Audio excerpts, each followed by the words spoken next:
Hello, everybody, dear guests, dear colleagues, dear insect friends. Thank you very much for attending this event in such a high number, here in the Parliament and also online. I'm very glad that we are meeting today to discuss this very important and very timely topic.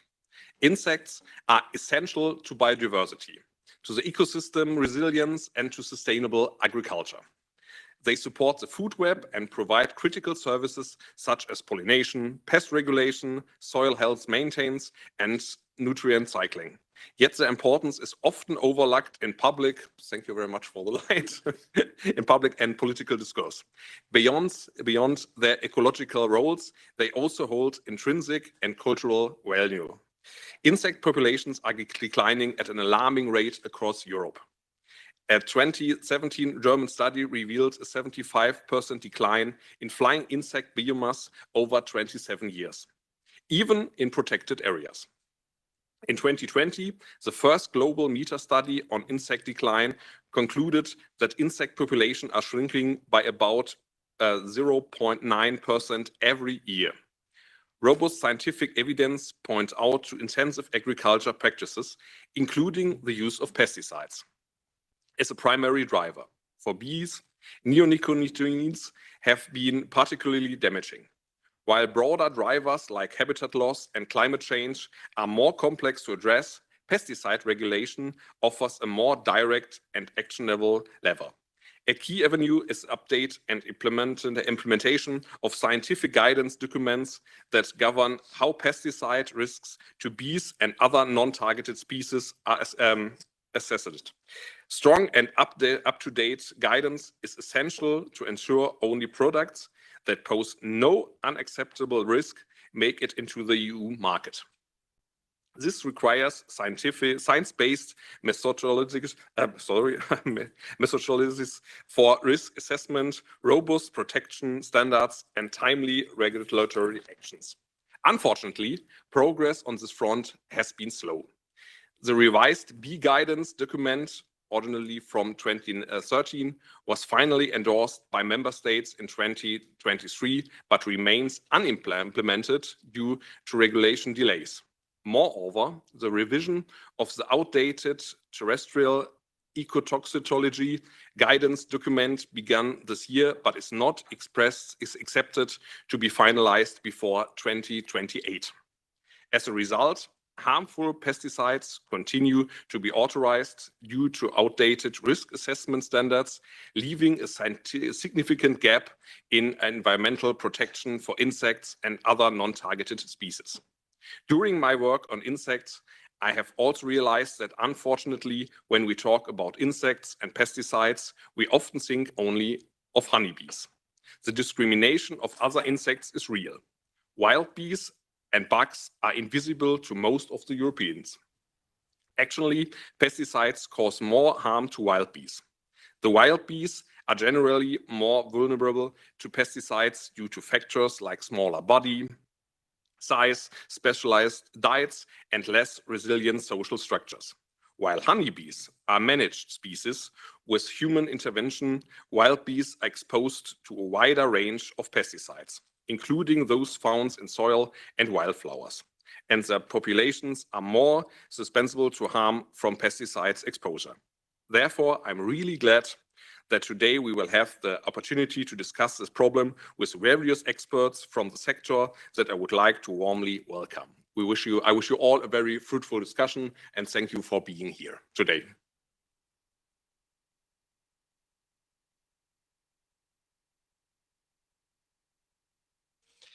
Okay, good afternoon, everyone, insect friends. I think it's a very good nomination. Thank you for being here, and thank you to my colleague, Sebastian Everding, to our moderator, Mr. Karl Falkenberg, and to all the speakers and to the two organizers, PAN Europe and Pollinis. Today we are talking about something very serious, the decline of pollinators, bees, butterflies, beetles, and many other insects.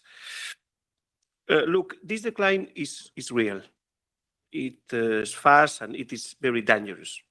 According to the United Nations global assessment, more than the 40% of insect pollinators are at risk of extinction, 40%. In Europe, 1 in 3 species of bees and butterflies is disappearing. This is not just bad for nature, it is also bad for everybody, for us. Pollinators are essential. They help produce 3 out of 4 crops in the world, in the EU alone. Their work is worth at least 5 billion euros every year. If they disappear, our food production will suffer, our farmers will suffer, and so will all of us. Why is this decline happening? There are several reasons: loss of habitats, monocultures, climate change, but the number 1 cause is pesticides. The science is clear. Pesticides, especially neonicotinoids, are killing pollinators. Even small doses can damage their ability to fly, find food, and finally survive. And still, we have not done enough.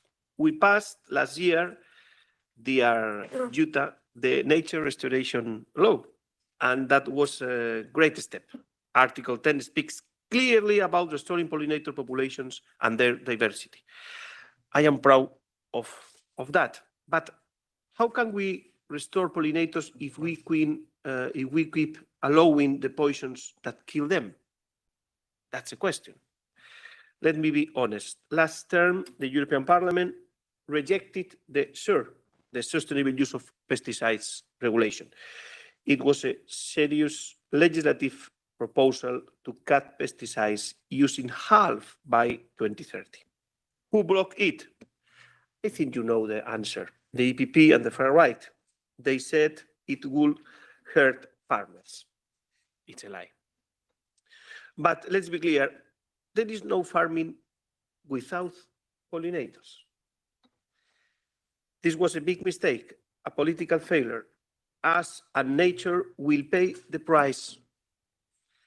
Even worse, the new European Commission under President von der Leyen has not included this issue in its top priorities. A big mistake.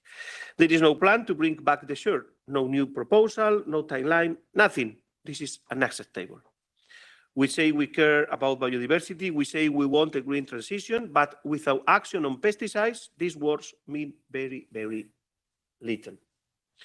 If you continue like this, pollinators will keep dying, crops will fail, food prices will increase, and our ecosystems will collapse. One day we will ask ourselves, why didn't we act in time? Maybe tomorrow. So today I have a clear message to the Commission. Please bring back a strong proposal to cut pesticides.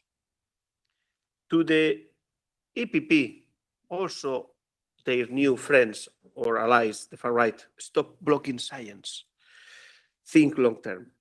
To everyone, let's fight to real solutions based on science and responsibility. We need a Europe that protects nature, not poisons.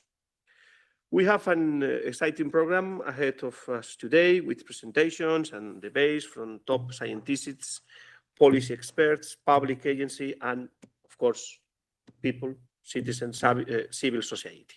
I wish all of us a successful and inspiring event. And I think my colleague, Alexander, will continue with some remarks as well. Thank you. You can count with us in this fight in the next 4 years. Thank you.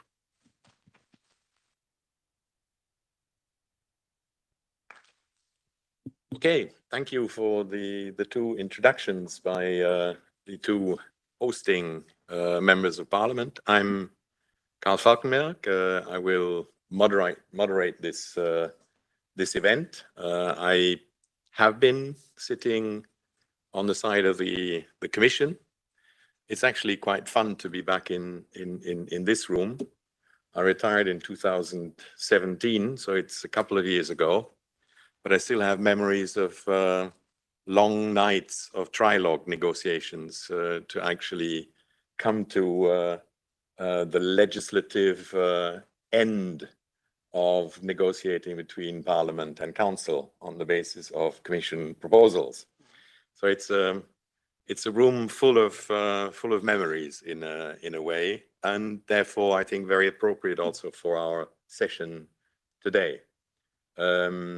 Bees and bugs and pesticides and neonicotinoids, all of these are issues that we have debated for a long time. We have started taking measures. You have already heard that they are seen to be inadequate and not completed. I think what this session should allow us to do is to put more light on the scientific evidence, because one of the things that I think both Parliament and Council and also the Commission is trying to take as a basis for their legislative actions is scientific evidence. So I hope that we can have a good exchange on the reality in Europe, the appropriateness or otherwise of existing legislation, and I'm sure identify the need to continue to develop more comprehensive approaches. Biodiversity is probably the most complex issue in the environment area that we are facing, far more complex than climate change, where we're basically just watching CO2 emissions or other greenhouse gases, and we then can begin to understand what the effects are and where tipping points may be, etc. The card house of biodiversity is a lot more complex, but certainly not less important for human presence on this planet. So there is a need to really work on this, and therefore it's very, very good to have with us as a first speaker Alexandre Barraud, who is going to talk about the different stress factors on these pollinators in particular. Alexandre is an ecotoxicologist specialized in the effects of pesticides on wild bee species. We've heard reference to that already. He particularly focused on interactions between nutrition and pesticides and has developed some new methods for wild species tests. We had a very quick chat before coming in here, and we talked about the complexities of trying to understand the different factors. So I'm very much looking forward, Alexandre, to your presentation. The floor is yours. Thank you. Thank you, Carl. Before starting my presentation, I would like, on behalf of PAN Europe and Pollinis, would like to welcome you to our Bees and Bugs event. While people usually know about honeybees for the honey they produce or the pollination services they offer to us, wild bees and bugs remain largely overlooked by the general public. Yet their contribution to our ecosystems, food systems, and daily lives is essential. Today, we will hear about the crucial role played by bees and other bugs and the importance of protecting them from pesticides. To date, around 1 million arthropods have been discovered worldwide. They represent 80% of known animal species. Insects, arachnids, and crustaceans are the real engineers of the ecosystems and the basis of the food chain. They also provide key services to mankind, and as you will hear more about today. We wish you to enjoy this conference and that it inspires you to see bees and bugs in a new light in order to better protect the bees and the bugs. Thank you for your presence.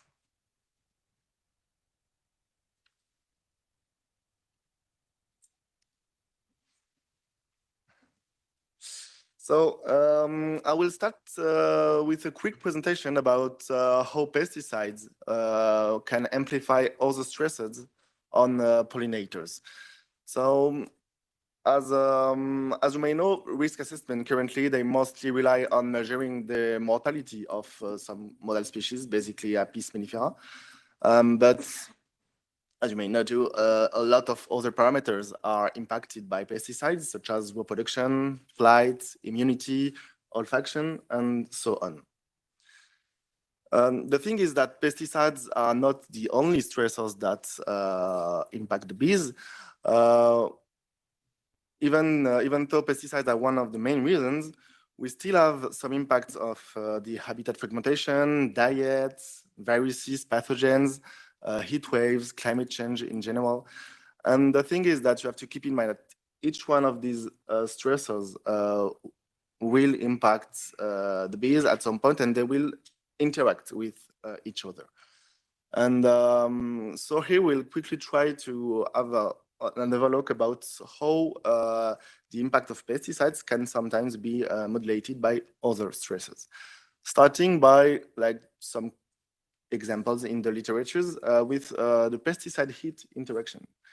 Here is a study about on Osmia cornuta, the solitary bee species, combining different temperatures and exposure to sulfoxaflor.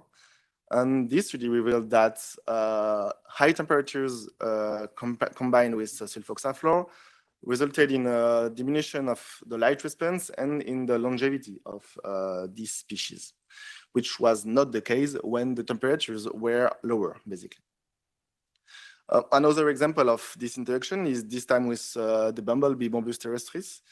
Well, here it's a bit different. We can see that depending on this temperature, we can have different effects on different parameters. Here at lower temperatures, for example, we observe the diminution of the walking rate and the food consumption, which was not the case at higher temperatures. While at higher temperatures, we detected a diminution in the flight distance not observed at lower temperatures, with synergistic effect at only +3 degrees, which is not that much. Another example of interactions that can occur in nature is the pesticide diet interaction. Here we use the low or high flower density combined with imidacloprid, so a neonic, on this wild bee species, Osmia linearia. And the author observed that the low flower density combined with pesticide exposure drastically reduced the reproduction of the species. Like with pesticide only, we had a reduction of 10%. With low density, floral density only, we had a reduction of 26%. And the two combined, a reduction of 42% of the reproduction. So that's a lot, but it's still an additive effect. So it's not really synergistic here, but we have to keep in mind that it will happen in nature. So it's a problem. But as an example, this one, another example, sorry, this time on Apis mellifera, so domestic bee. Just to show you that here, with kind of the same stressors, we observe synergistic effect on other parameters such as survival, food consumption, or hemolymph glucose. Just to show you that depending on the species, we can have different effects, and also depending on the parameter we choose to study. And the last interaction that I will quickly talk to you about is the pesticide pathogen interaction. Here we have an example of two studies, one using Nosema serenae and the other one using Cretidia bombi as parasites, and combined with exposure to neonics and Bombus terrestris. And two studies that showed a diminution in colony growth on one hand, and a diminution in the queen survival on the other hand. So again, to show you that this interaction can sometimes reveal some effect that was not here when only pesticides was applied. So to conclude, we know that the risk assessments underestimate the threat of pesticides to well-being.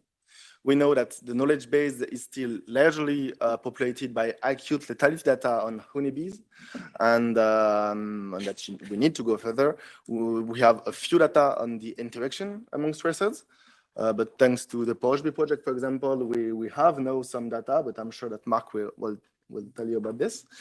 We have interspecific differences. As a reminder, in Europe, it's 2,000 bee species, so there are a lot of differences. We need to go to study more species and to develop new models for protocols. And finally, there are a lot of unexplored parameters that we need to explore, and even the explored one, we need to push them to be implemented in the risk assessment protocol. Sorry. So thank you for your attention, and I think now that it's Mark Guam that will. I think I'll take over because I want to offer the floor to anyone for any clarification question at this point in time. Substantive debate will take place after all the speakers, but if you have a direct clarification question to Alexandre now, that would be possible. I don't really see any hands raised. Good presentation, left no direct questions open, and we can then pass on to Professor Mark Brown with his talk on pollination and pollinator health in agricultural landscapes. Mark is a professor at Royal Holloway, University of London. He focuses on pollinator decline and mitigations to halt and reverse those declines. So interesting to look forward to your presentation. Thank you very much, Carl, and thank you to the hosts and the organisers for the opportunity to present our work today. Alexandra presented there a suite of studies that have been done in the lab and in semi-field conditions, and what we're going to, myself and Dr. Jessica Knapp are going to talk about today is work done in the real world in agricultural landscapes within a large EU scale project, which was designed to understand the risks that pollinators face from agricultural landscapes from pesticides and to develop tools to mitigate that risk. So not just describing bad things, but trying to figure out how we can fix those things. And just as a reminder, although it's not really needed after the great presentations by our two hosts, but pollinators have an enormous economic impact within the EU, but also globally. And this is obviously an EU infographic, so it's not something that hopefully I need to really remind people of. It's produced here, but about 15 billion euro of our agricultural output in the EU is dependent upon pollinators. So this is huge in terms of human health, in terms of agriculture. The work that I'm going to talk about or introduce today before Dr. Jessica Knapp carries on to talk about the specific study was done within the context of a European-wide research project, the POHB Consortium, which was funded by Horizon 2020, which ran from 2018 to 2023. And this is just one of many projects that have been funded through EU funding to try to understand the threats to pollinators and how we can mitigate those threats. POHB itself was largely focused on the risks posed by agrochemicals and other stresses to pollinator health, and it focused on 3 species of bee, honeybees, a bumblebee species and a solitary bee species, and conducted research from the field, as you can see in our little infographic, all the way through to the lab, working with a whole array of partners. So with farmers, with agrochemical companies, with conservation agencies, with scientists, with institutes around Europe. And our ultimate aim was really to understand risk and develop tools to mitigate those risks. And one of the ways that we did that, and a key aspect of POHB, was through what we called a site network. And this map demonstrates that network. So this is a map, roughly a map of Europe. The different colors show different climate regions, and the circles show sites where we had focal agricultural fields, so real-world fields being used by farmers. It was their own land, at which we were able to put out sentinel colonies of honeybees, of bumblebees, and of solitary bees to assess the exposure to pesticides and other stressors, and also to assess the health of those bees in those landscapes. And so this is really about measuring health impacts in the real world. The network generated a huge amount of data, which we don't have time to tell you about today, and some of which we're still analysing. Science takes time sometimes. But I'm going to pass over now to Dr. Jessica Knapp, who's going to tell you about what we believe is a really key study that came out of this work. Thank you very much. So safeguarding, safeguarding pollinators from pesticides is no easy feat. Our landscapes are mosaics of pesticide contamination. Some pesticides are occurring in high quantities, perhaps because they're popular or they're persistent in the landscapes, and some are incredibly toxic. And this means that our pollinators are potentially exposed to multiple pesticides as they go about their daily lives, collecting food or nesting. And the extent to which these pesticides expose to pollinators varies across species, because they all have different lifestyles that affect, for example, the type of food that they eat, how much food they eat, where they nest, how they nest. And this means that pesticide exposure and its effects on the pollinator community can be highly variable. So if we take the posh bee bees that Mark was just speaking about, they're actually bees that are used currently in risk assessment.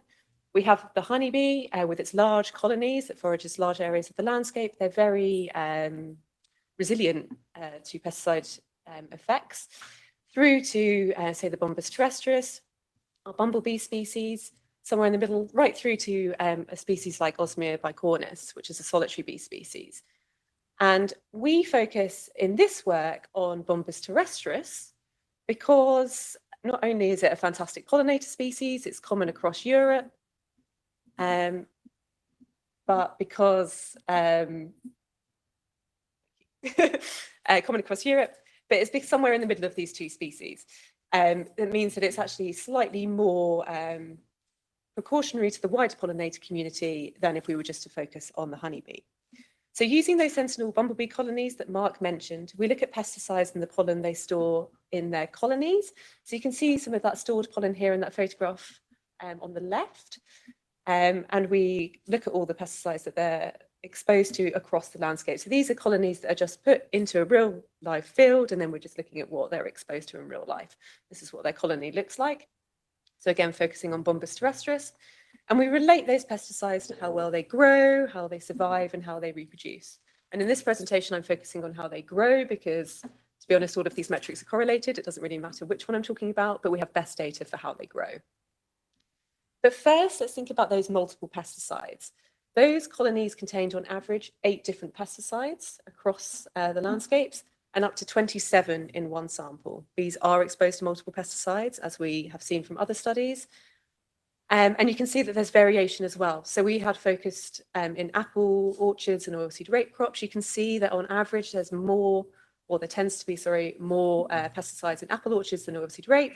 And we see similar kind of disparities when we look across countries as well. So it's variable across the landscapes. But looking at pesticides or the number of pesticides tells you nothing about the risk, how likely those pesticides are to cause harm. For that, you need to calculate something that we call pesticide risk. And that takes into account the amount of pesticides, so what they're bringing into the colony, and the toxicity or how poisonous each of those chemicals are. So for example, you could have pesticide A in this green field. So our bee goes over there, forages, and picks up pesticide A. And we take into account the amount and the toxicity, and we integrate those numbers together. And then it may go and forage in this yellow field here, picking up another pesticide B. And all we simply do is add those values together to calculate an overall value of risk. And moving forward in this presentation, that's the risk metric I'll be talking about. So it's a way of us combining the amount of pesticides as well as their toxicity. And as we see, perhaps unsurprisingly, bumblebee colonies do not grow as well when there is higher pesticide risk. In other words, pesticides are stunting bumblebee colony growth. And remember, this is a relatively resilient bumblebee species. But what I think is particularly interesting is that the landscape context, so for example, the amount of cropland in the landscape or the amount of semi-natural habitats, they're very correlated with each other, affects how well the bumblebee colonies grow. So they grow better when we have less cropland, more semi-natural habitats. And just to show you the other way around, when there's more cropland, less semi-natural habitats, they don't grow as well.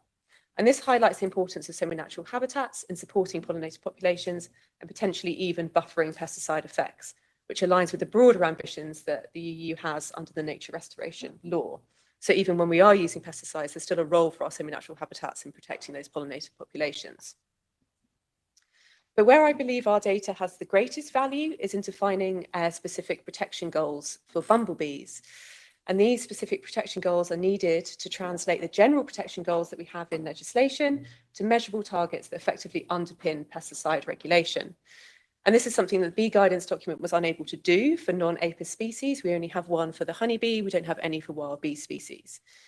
And they say that this was because there was a lack of data.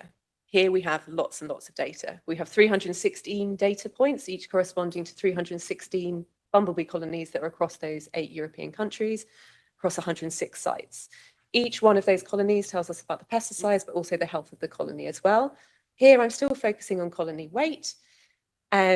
So from that information, we think we could potentially define an SPG, which could be a huge step forward for pesticide regulation. Now, SPGs only make sense if you can determine a baseline. And for that, we take the colonies that are exposed to the lowest level of risk. And you can see that here with the dashed line. So we're looking at the lowest quartile of risk colonies. And from that, we simply generate an average baseline. And then in this example, or in our work, we assess this baseline against a proposed SPG or threshold of no more than a 10% decline in colony weight, which is what we currently have for honeybees. So it's not our job to define the SPGs, of course, but we can work with one that we already have for another bee species. And that line here is shown by the yellow line. So that yellow line is just 10% lower than that blue line, you can see. And then we can simply count the number of colonies that are occurring below that threshold or exceeding the SPG. And those are the yellow dots that you see. And then we can just count that we have 60% of colonies below that. So in other words, we have 60% of colonies that would exceed that specific protection goal. So we are failing across Europe to protect our bumblebee species and likely other pollinator species that we know are more vulnerable to pesticide effects. And those species are not only, inherently valuable, but of course also fulfilling important pollination functions and services. So moving forward, we need some kind of long-term monitoring. Long-term monitoring is essential to make sure that we can safeguard biodiversity from unexpected effects when our pesticides are used at scale, when they're used in the real world. That's almost impossible to do pre-approval. But this monitoring must feed into the regulatory framework so that we continually reevaluate farmers' pesticide use and make adaptations where necessary. We need to be much more responsive. Our pesticide risk metric, we feel, is quite a useful development here, because it could allow us to prioritise high-risk landscapes for monitoring. It could even help us identify high-risk chemicals as well for potentially further testing. It accounts, albeit very coarsely, for pesticide mixtures that we know that pollinators encounter. And we also know from some other work of mine that it's predictive across bee species. In other words, we can look at pesticide risk for, say, the honeybee, and it correlates strongly to pesticide risk for other bee species as well. And that's useful for thinking about single species for monitoring. So our work and that of others has significantly advanced the use of not only model species, but also tools and methods that are needed to protect pollinators from pesticides. It's time for us to consolidate and centralise this understanding so that we can not only action the bee guidance document, but step towards a more systems-based risk assessment for pollinators. This doesn't mean, in our view, that the regulatory process should become tighter or more complicated. Rather, it should become more robust and realistic. So I just want to thank you all for your attention and the co-authors of this work. There were many of them. And I just wanted to finish up on this slide with some QR codes for anyone interested in reading more about the paper. We have the original article through to a research briefing and then a kind of common media article, so kind of ranging in accessibility. And that's everything. Thank you.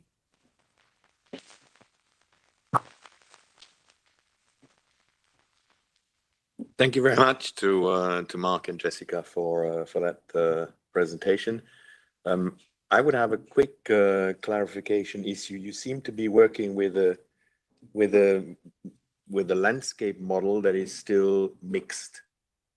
Isn't it true that the reality of our agricultural land is coming more and more into monoculture situations, and what would be the effect? I'm not sure if it's true or not that we are becoming more homogeneous, but our landscapes were selected to occur over a gradient of simplicity. So we have some landscapes that you would consider to be quite complex, lots of semi-natural habitats, lots of different crop types, and some are much more homogeneous. So yeah, we cover Okay. all sorts. Any other clarification questions at this point in time? Yes, please. Can you just introduce yourself and please be short?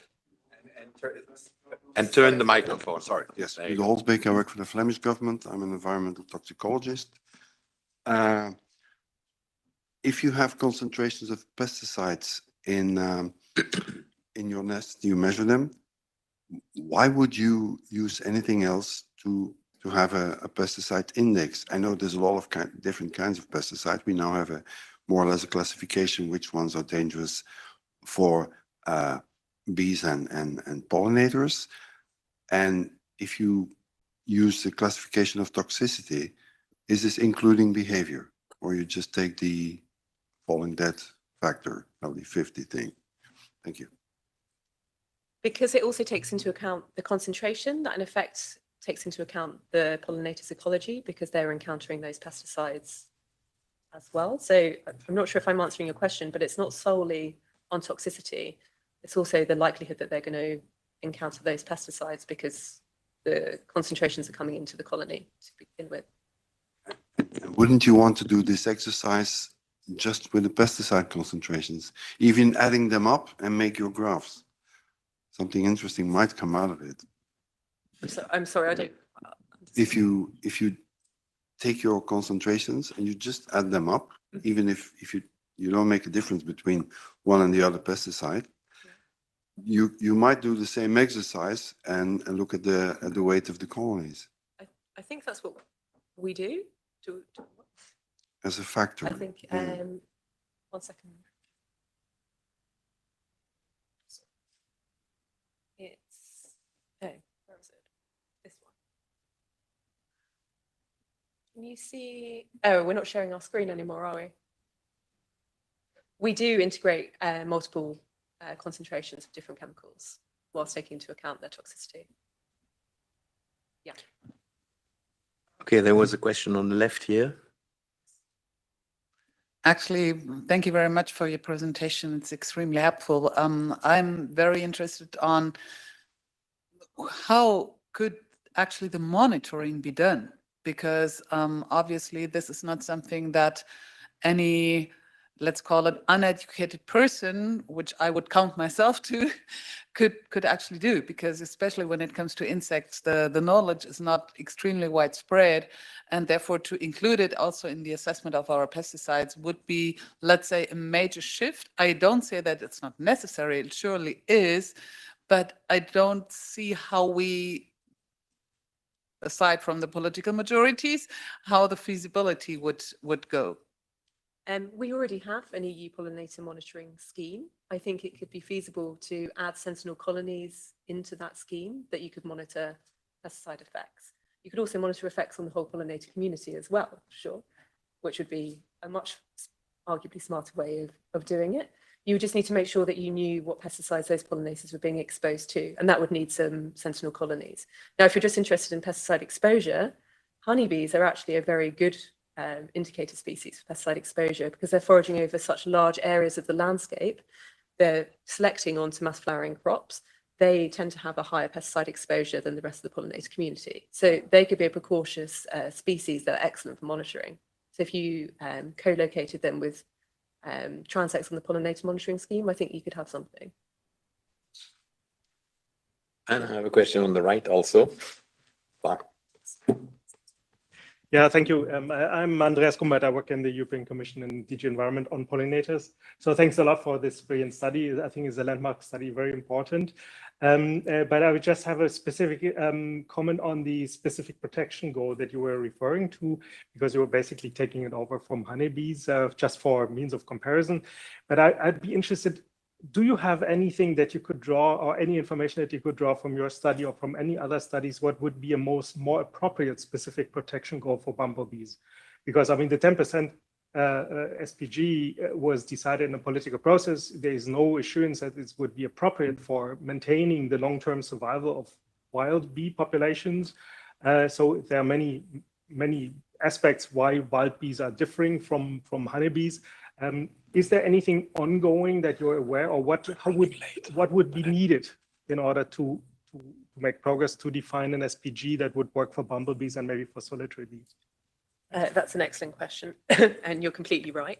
We don't know how these effects were scaled to population level effects. It's simply a gap in our knowledge because it's almost impossible to look at population level effects, especially in this kind of setting. Scientifically, that would be the route to go. And I don't have a better way of defining an SPG, otherwise we would have done. This was as good as we could do it. I think it's a bit of a philosophical question as much as anything, to be honest, and it's beyond our expertise.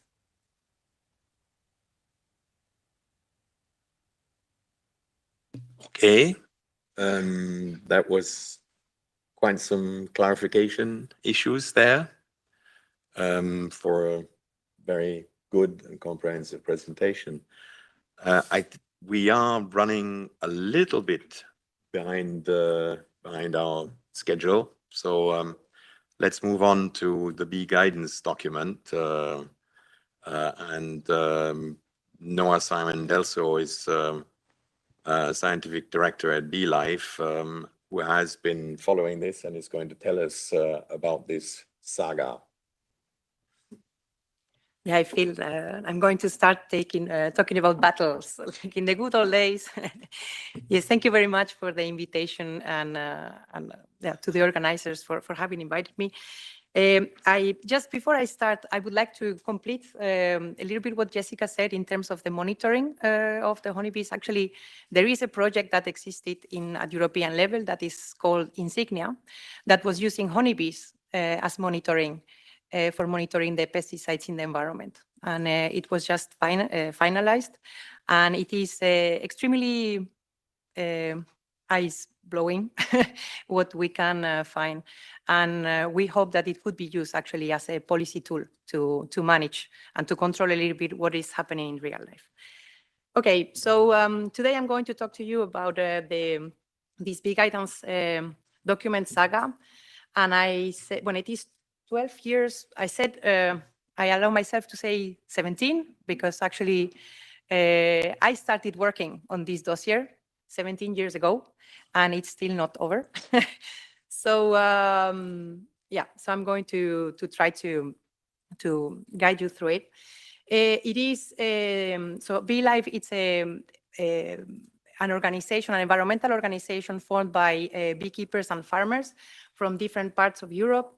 And all our members serve as a monitoring of the environment, let's say. So these are people that have a lot of environmental consciousness. And when they observe that in their bees there is something wrong, they say there is something wrong in the environment, and we claim and we try to improve it. Yeah. So this has been the work for all these years. And I'm just going to remind what is the legal framework here, because I think this is very, very important. There is a regulation that puts products on the market. This is the 1107. And it defines also the rules to put these products in the market. And there is a risk assessment that is done before, and then there is a, well, not a follow-up, but at least if there are troubles afterwards, all these products that are in the market, they can be withdrawn from the market. And there is a very, very important, yet forgotten regulation, that is the Uniform Principles Regulation. This regulation is key in what we are discussing now in terms of risk assessment, because this is the regulation that actually makes all the member states work in a harmonized way. So everything that is, all the methodologies for risk assessment that are defined by science or by scientists or by EFSA or in collaboration, EFSA with scientists, etc., they can be as fantastic as possible, or as they can be. But if the decision makers do not decide that the thresholds and the risk coefficients that are included in the methodologies, they are put in the law, they will not be implemented. So the uniform principle regulation is very, very important. And then, of course, as you know, there is another regulation that regulates the use. So we have separated the authorization and the use. So, so we can put something in the market is safe or unsafe. And if it is safe, it can use as much as possible and it still be safe. And very often, the problem is that we put things in the market that become unsafe when they pass a certain number of tons of usage. So this is a little bit of a problem. But anyway, so in this regulation, we include so let's say a product is considered safe, let's say, when it has no acute or chronic effects on bees, and when it does not have any effects on development behavior and exposure through several ways of exposure. So so actually everything that is put on the market, it is considered safe if it doesn't show dust. And if it shows dust and the exposure is not very high or it's not very concerning, then we consider that the risk is acceptable and therefore we authorize it. Yeah. Good. Okay, as I told you, I said I was going to talk about the old battles, let's say.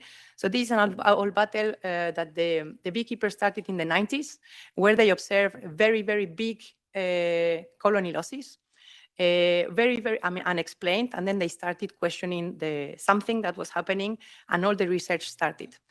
The research, to my knowledge, and if anyone knows, you can please tell me, but started mainly in France in the 90s and early 2000s. And then after that, it has been an explosion of ecotoxicological research in terms of bees, and not only honeybees, but also bumblebees, and actually also going to flies, etc. So this started with the neonicotinoids, and the neonicotinoids actually have been an inflection point and something that made everything changed. Because at one point when the scientists started showing that they were really, really very problematic, the beekeepers, they wondered themselves, but how is it possible that these products that are that problematic arrive to the market? So then the beekeepers started to get organized to understand this. And then we created this task force to understand the European regulation, to understand the science, to start participating in the expert groups that were related, that were doing all these defining these methodologies. And then in 2010, we published 2 milestones that I think started all the work. And one has been an analysis of the methodology that was actually not adapted to the scientific knowledge. And I'm happy to see in the room people from CEO, Corporate Europe Observatory, because we also did a lot of work on the conflict of interest of the expert groups that were actually developing this methodology. And with these 2 claims, well, actually, we show that there were the people that were developing the methodology were actually the people from the industry. And with these 2 milestones, then everything started. So the Commission started all the requested EFSA to start doing all the work independently. EFSA created the bee expert group, and all the work started. So there was first a scientific opinion saying that effectively the methodology was not adapted to science in 2012. Then it was the first guidance document in 2013 that already included everything that was missing. So the acute toxicity, chronic toxicity, larvae toxicity, also the studies in other bees, bumblebees, solitary bees. It included other exposure to other ways, not just flying, but also nectar, pollen, dust. It included all of that. But it was never officially adopted. Since 2013, it has been blocked by the decision makers who didn't want to apply it. Then, how they applied?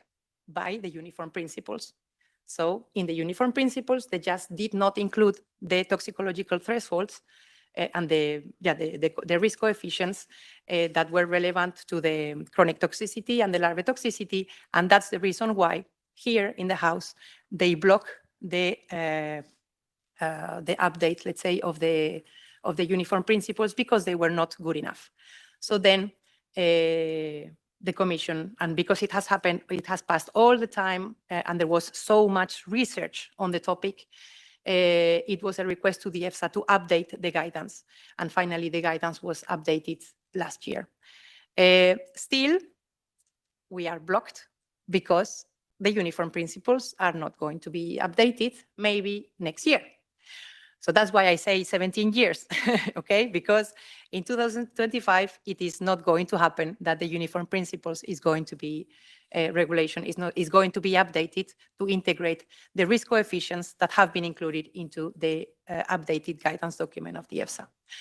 So yeah, so that's it. What we learn, it's that, well, the important role to society of field practitioners, for instance, like beekeepers, that have been very, very nicely embraced by scientists and NGOs and supported in all this, because during all this time, there have been bee coalitions created and to support the topic. And then just wanted to say that it takes too long when the science is inconvenient to change the law. And I completely back what Jessica has proposed. In the future, we need to have this systems approach that integrates for the chemical authorization and use, and to integrate not only the monitoring, but also go over that. Because here we are only dealing with pesticides, but we have exactly the same active ingredients authorized as biocides, as veterinary products, or as, in other legal frameworks. But in nature, everything just comes to the same box. We should not consider it separately. Thank you very much.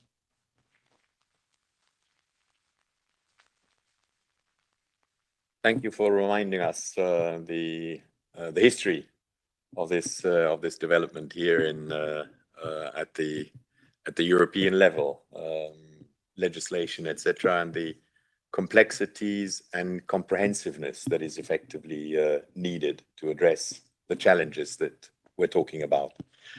We are running a little bit behind our schedule, so I would really want to go on and look at a specific case of Romania with our next speaker, Constantin Dobrescu.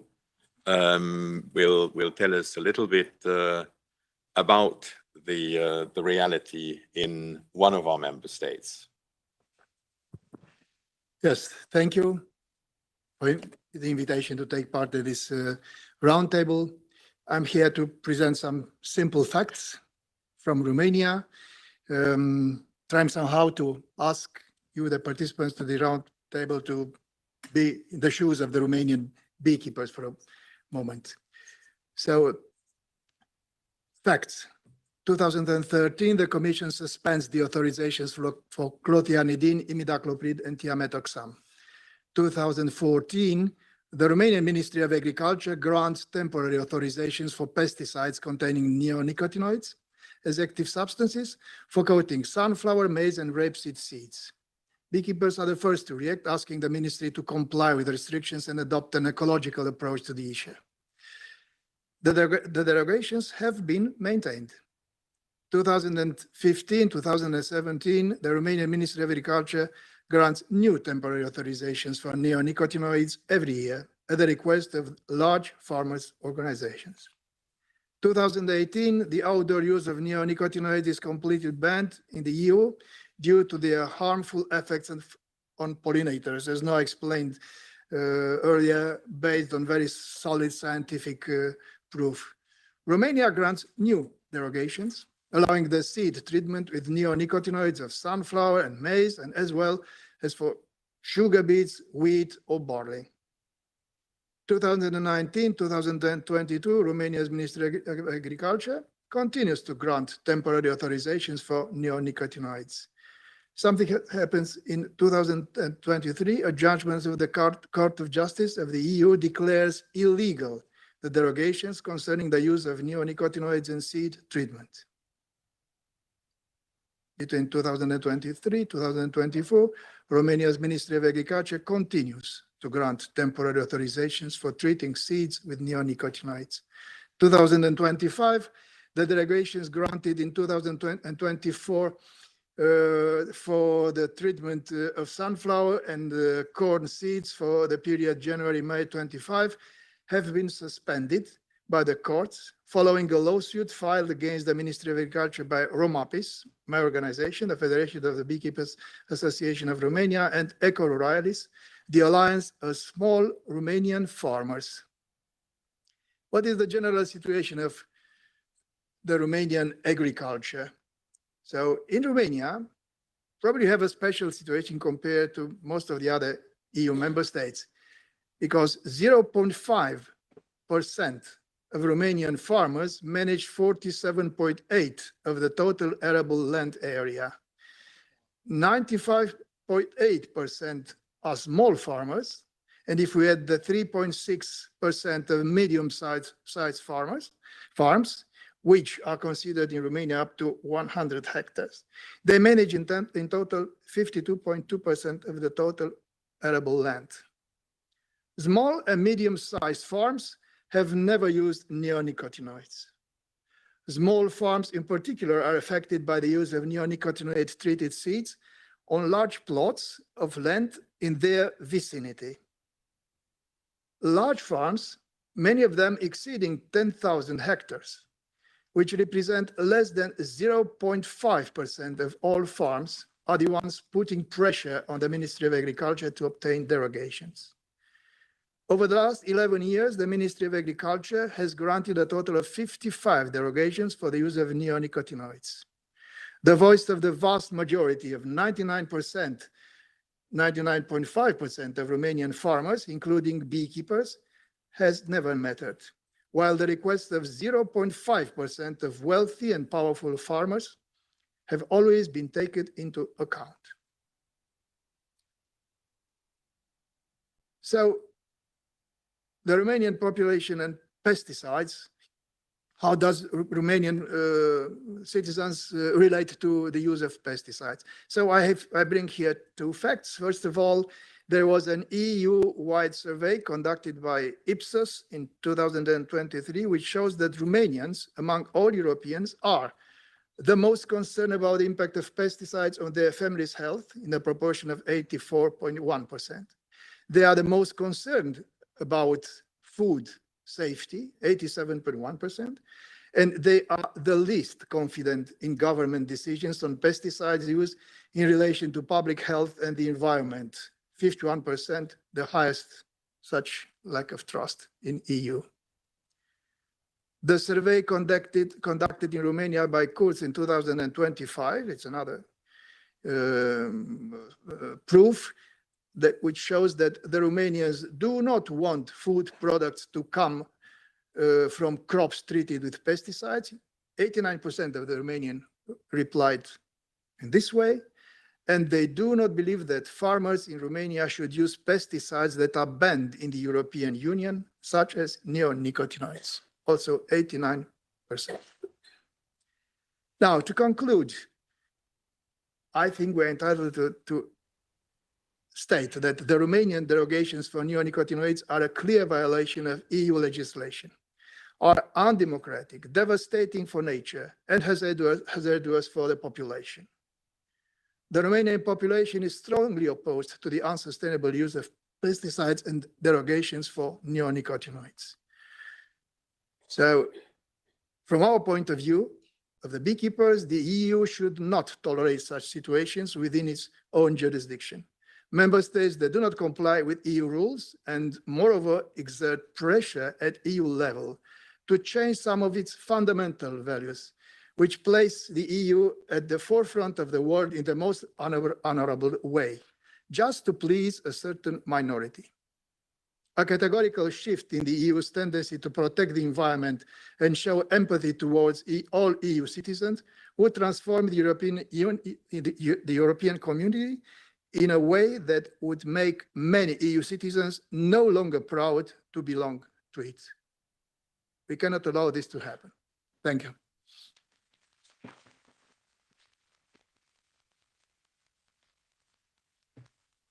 Okay, we have heard the statements of the first section, we had envisaged to have an exchange on this at this point in time. We're running 10 minutes behind schedule, but I understand that we may be able to keep this room a little bit longer. So I think before we break, perhaps it would be appropriate for the moment to look around and see whether someone feels a need, an urge to comment, to draw conclusions.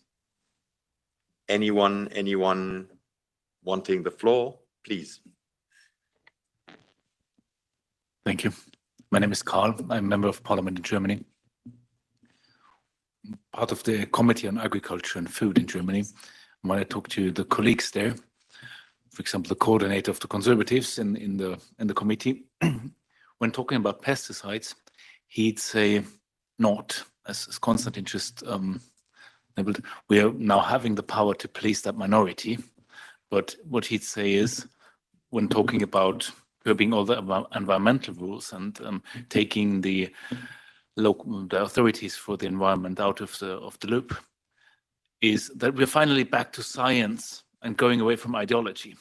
So now I heard a lot about science in the presentations and about science supporting the idea of using less pesticides and preserving nature and biodiversity and the pollinators. So how do we cope with the fact that some of the other side will claim that science is actually on their side without even presenting any evidence in the way that science usually works?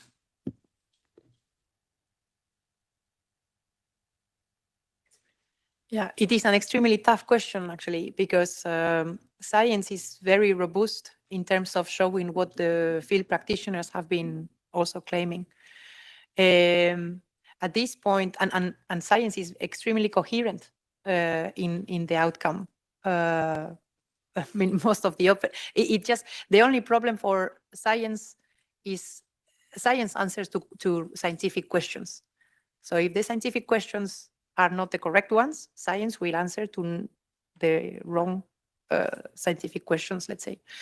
In this case, I don't know, like I feel this problem because we also often hear that.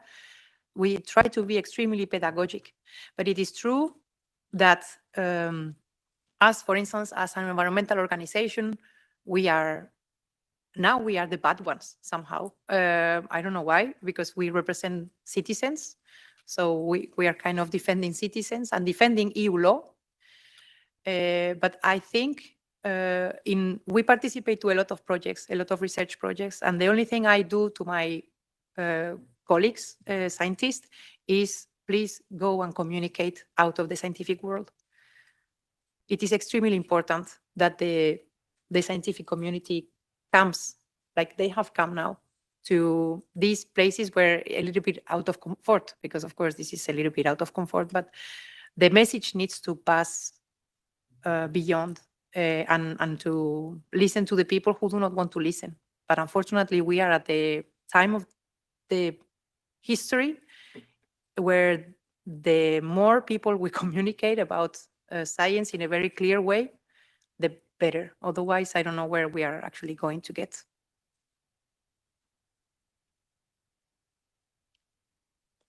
The big question about science. I, as a regulator, have often been confronted with these types of questions because, unfortunately, the situations where we have unanimous scientific views are extremely rare. And science is evolutionary. So it is a challenge. It remains a challenge to actually come up. And I think it is a particular challenge when we're dealing with complex realities, with complex situations where many different factors. I think we talked about this here in this session already. When very different aspects can affect populations, their well-being or their or the risks that they are running. We do see that, I think that is undisputed, that a lot of these species are in dire straits, are in very poor situations. A little bit of citizen science from my personal side. I remember traveling by car through Europe 40, 50 years ago, and my windscreens would show me that there are much more insects around than when I was driving in a car 10 years ago. On my way here, I was looking at my windscreen, and my windscreen has insects on it again. So from my very personal observations over the last 50 years, we had a very dramatic decline, and we were talking about 75% of these insects having disappeared. I have the impression that we're catching up a little bit again, but as I said, this is just observation on a very personal note. But the fundamental issue, how do we deal and how can we convincingly argue the scientific justification of legislation that we take here in Europe, remains clearly a challenge. And I have in my days often asked the scientific communities within the European Union that it would be extremely helpful if they could have an extensive dialogue to try to align the messages that regulators are hearing. But we still hear different voices, as was just one example now. Please, Mark. Yeah, so I think it's always possible to find a study to back up what the argument you want to present. And in medicine, they've dealt with this very well through using meta-analyses, where you bring all the studies together and you see what the main message that comes out is. And we do that in ecology as well. And I think stepping away from individual studies, no matter how big they are, and actually combining across all studies and seeing what the main message that comes out is, one way forward to deal with that challenge. Because you can always find a study to support any point of view. That's just reality. Another point as well, which is something that is really important, is actually trying to find the common ground. So a lot of this is not a scientific question, it's a social question. It's being able to find the ground on which people can communicate and talk to get a better outcome, rather than lining up as two opposing camps who are going to forever argue with each other. And that's really a socio-political problem. It's not a problem that ecologists or ecotoxicologists who are doing this research can resolve. It's a problem that politicians and sociologists need to resolve. So we can provide the data, and you can look at that data en masse to see what the main message is. But how you work with that to move forward is a problem which is not our realm and not a realm that we can resolve.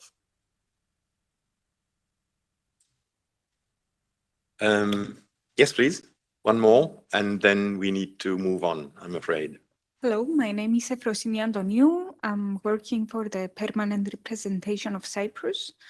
As a national expert, 2 years ago, I was working for SUR negotiations here. And we saw at the last meetings that some figures from European Commission showing that actually we are approaching our goals for reduction of 50% of the use of pesticides. And this is going to be possible, and it's going to happen either with SUR or not. And I understand that there are huge issues with derogations, and there are problems. There are still problems, and we are observing the declines of the insects. The things like, as people that we are dealing with legislation now, is the problem of the percentage of the reduction of the pesticide use, or is somewhere else that we need to find solutions? And I put this question in general so we can find actually a good solution in this problem. So thank you. Okay. Martin, I think you wanted to reply. Yes, my name is Martin. I'm the director of PAN Europe, one of the co-organizers of the event. I would take just the first part of your question because I don't think any of the panelists are knowledgeable on the data provided by DG Santé from the European Commission on the pesticide reduction.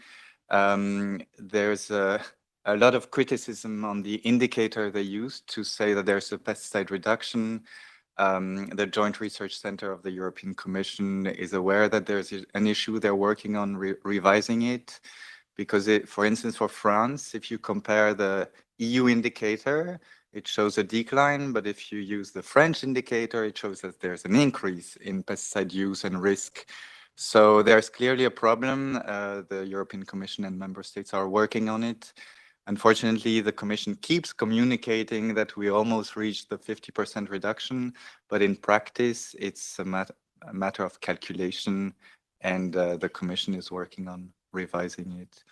And then maybe, Noah, I don't know if you want to take the other part beyond pesticide reduction, what we need to improve the situation.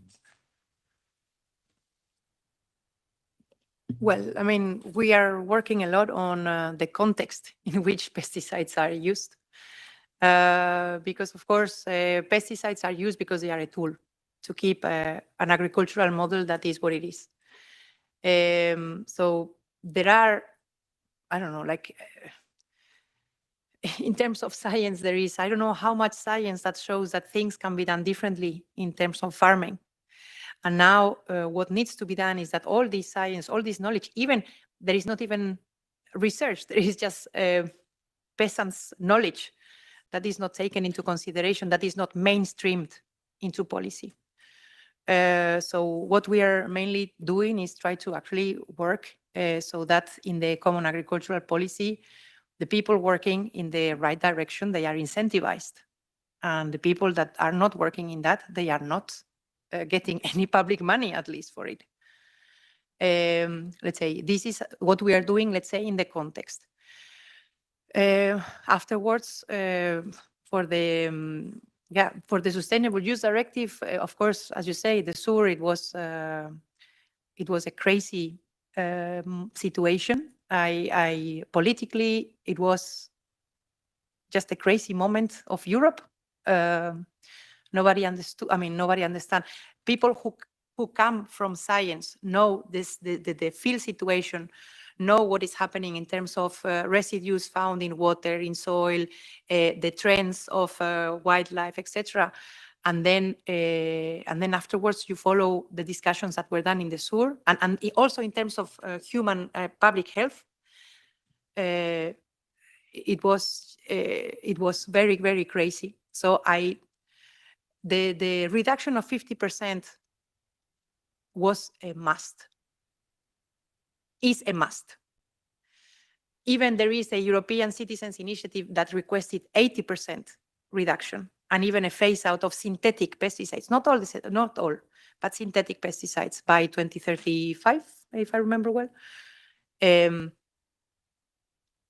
So citizens are requesting for it. Nature and our natural resources are requesting for it. It's just economics is not requesting for it. And at this point, I don't know, I think it's maybe a reflection that we should do in Europe towards where we are doing. I think, let's say, as an NGO, we have a very, very clear picture. We are working really very hard, creating level fields where we can discuss with the people so that things are doable, but we need to really take this serious at European level and to work differently. Otherwise, as a public health, as we are going to suffer.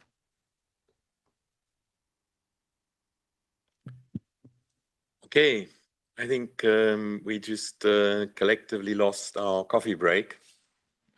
But I think the issues are sufficiently important to be outspoken, to be addressed, and to be discussed. What I would suggest is that if anyone feels the need to have a coffee, that while we go on talking, they discreetly help themselves. It's available at the end of the room. And I would suggest that we move into the second session, that we listen to our next presentations, and that we try to catch up.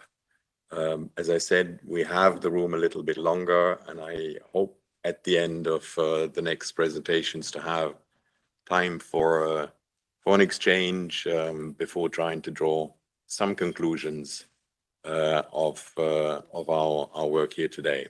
The next speaker would be Professor Dave Goulson, Professor of Biology at the University of Sussex, and he's talking about arthropods and their services to agriculture and ecosystems.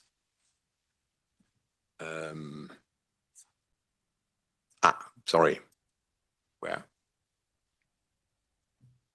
Hi, can you hear me? Yeah, okay. We can hear you. You can hear me and you can see my slides, I hope. Yes. Okay. Yeah, you can see my slides. Yeah, we can see the slides and we can hear you both. Wonderful.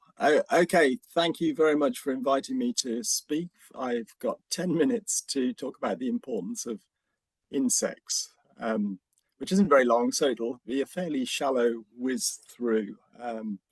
You may know some of this already, so forgive me if this isn't all new territory. Okay, so insects are make up the majority of species on our planet. They've been around for about 480 million years. I just need to work out how to change slides. So there we go. Which makes them twice as old as the oldest dinosaurs, and means they've had time to speciate into an incredible array of different forms, shapes, sizes, and so on. We know of about 1.1 million species of insect, which means they make up more than half of life on our planet. And new species are discovered all the time. There are several, undoubtedly millions more insects awaiting discovery, which is a mind-boggling thought. But sadly, of course, as we know, insects are in decline. People argue about the detail. I must acknowledge there are enormous knowledge gaps with regard to insect decline because they're so numerous. Many of them aren't monitored at all. But the ones that are monitored seem to be, on average, tending to decline. Here I put up one of the more dramatic pieces of evidence, which I'm guessing many of you will have seen before. This is the famous German study, the Krefeld study, which used malaise traps, that thing there, the top right, which catches flying insects of all types. And what the chart shows you is the daily biomass, the weight of insects caught per trap per day from 1989 through to 2016.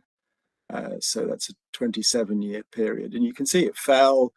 At the beginning of the study, they were catching about 10 grams of insects per trap per day. And by the end of it, on average, maybe 2. The average catch fell by 76% in 26 years, which is pretty alarming. But as far as we can tell, this isn't unique to Germany. This is something that's certainly widespread in Europe and North America and probably elsewhere. Overall estimates suggest that insects are declining at perhaps 1 to 2% per year, which doesn't sound terribly dramatic. But given that these declines may well have been going on for 50, perhaps 80 years, then obviously that starts to add up. But most people haven't really noticed very much. It was quite interesting, the comment a few minutes ago from one of the attendees at the meeting, which is encapsulated by this cartoon. The only thing that most members of the public have noticed about insect declines is this, that if they're old enough, and exactly how old you need to be to remember this is hard to say, but there was a time, which I can remember, maybe 30 years ago, maybe 40 years ago, when if you drove your car any distance, you had to, in summer in Europe, you'd have to stop every few hours to scrub the windscreen clean. And this doesn't happen anymore. The cartoonist has gone on to project what that means. Whether you think this is right or not is up for debate, but the cartoonist is arguing that we depend upon insects, and if the insects disappear, then we'll disappear, which is an interesting point. So why are insects important? That's what I was asked to speak about. Well, why does it matter if they're declining? Well, they are the majority of biodiversity on the planet, as I've already said. They're also food for a great many larger creatures. Most species of bird eat insects, as do bats, freshwater fish, reptiles, amphibians, and so on. So if insects decline, then obviously all of these other creatures that rely on them for food will decline. But insects aren't just important as food. They perform all sorts of what scientists often call ecosystem services, things like helping to control crop pests. We've got ladybirds and hoverflies and lacewings and earwigs here, that all of which play a role in helping to control crop pests and providing an alternative to pesticides, of course. Insects are really important in recycling all sorts of organic materials. So we've got a dung beetle top right there, which helps to recycle cowpats. Burying beetles help to recycle dead bodies. There are insects that help to keep the soil healthy. They distribute seeds. They do all sorts of stuff that's really important. It's not much of it very glamorous, but if it stopped happening, we'd notice the effects. But most of this is going on quietly and is taken for granted if we think about it at all. There's only one thing that insects do, which is widely appreciated by the general public. And that, of course, is this, pollination, which is important to say is not just done by bees, it's done by thousands of species of insect, butterflies, moths, flies, wasps, beetles, and so on. And between them, they pollinate the large majority of wild plant species on our planet. So without them, those plants would not set seed and would ultimately disappear, which would be catastrophic for ecosystems. And of course, as everybody knows, forgive me for telling you this again, but it does no harm, I think. We obviously depend directly upon this pollination service provided by insects for pollination of many of our crops. Roughly 75% of the crops we grow wouldn't give a full harvest without being pollinated by some kind of insect. So we're used to our supermarkets looking replete with an amazing selection of fruits and vegetables, but it wouldn't look so good if you took away the pollinating insects. We'd have far fewer apples, strawberries, cherries, tomatoes, pumpkins, squashes, even coffee and chocolate depend upon insect pollinators. So clearly we have a strong incentive to do something about these insect declines. And to do that, we need to understand why they're happening. Scientists argue endlessly about the detail, but I think all scientists would agree that insect declines are caused by a number of interacting factors, perhaps the most serious of which I've put up here. And I clearly haven't got time to go through them all now. But loss of habitat at a global level is undoubtedly still important. Pesticides I've ranked at number 2, but that's up for debate. But there are many other things going on. We've accidentally spread insect diseases around the planet. Climate change is kicking in. Light pollution has recently been discovered to be having quite serious impacts on many insects, and so on and so on. But the focus of today's meeting is primarily pesticides. And I just wanted to make a couple of comments about pesticides and the scale with which insects around the planet are now exposed to pesticides. So this chart is from a Swiss study published in 2017. And I think it's really interesting and terrifying, actually, but interesting. So what it shows you, each little round dot is a sample of honey that was collected by the research team and tested just for neonicotinoid insecticides. That was their focus. They didn't look for other pesticides. If they had, they would have found them, I'm sure. The white dots are clean samples, ones without any neonicotinoid. And the darker dots show varying degrees of contamination with neonicotinoids. Overall, 75% of global honey samples contained this type of insecticide, which is notorious for being very toxic to bees. There's plentiful evidence that this exposure does them harm. At the highest levels of exposure, it would be potentially enough to kill bees outright, but we also know that lower levels of exposure result in a whole range of sublethal impacts. So I mentioned that we think insect declines are multi-causal. So imagine you're a bumblebee living somewhere on a farm in Europe. You may well be feeling a bit unwell because you may well be suffering from a disease, possibly an Asian bee disease, which we've accidentally brought into Europe and which we know affect a lot of wild bumblebees. And you're also hungry. You can't find many flowers to feed on because modern farming doesn't often provide many flowers. Then you do find some flowers, but they're contaminated with pesticide, and not just one pesticide, but they're very likely to be contaminated with multiple pesticides, a cocktail. Now, we know some pesticides impair the immune system of the bee, so that would then make the disease that the bee is suffering from worse. And we know that other pesticides can act synergistically, which means they act in a non-additive way. Exposure to a mixture of pesticides can be much more harmful to an insect than exposure to one pesticide at a time. So in that context, it's easy to see why bees and other insects are struggling. They're pretty resilient little creatures, but if you bombard them from all sides, then we shouldn't be surprised if they decline. And the key point here is that there's 2 points really. Firstly, the regulatory system for pesticides doesn't take into account these cocktail effects and these synergies at all, which is a major failing, and also the other interactions with things like disease resistance and so on. But I suppose to be positive, one can conclude from this that if we reduce any of these pressures, then that will make it easier for bees and other pollinating insects to cope.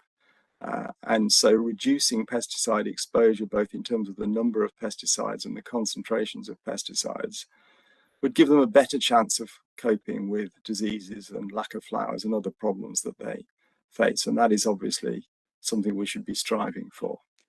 Okay, that's my 10 minutes up. So thank you very much for listening.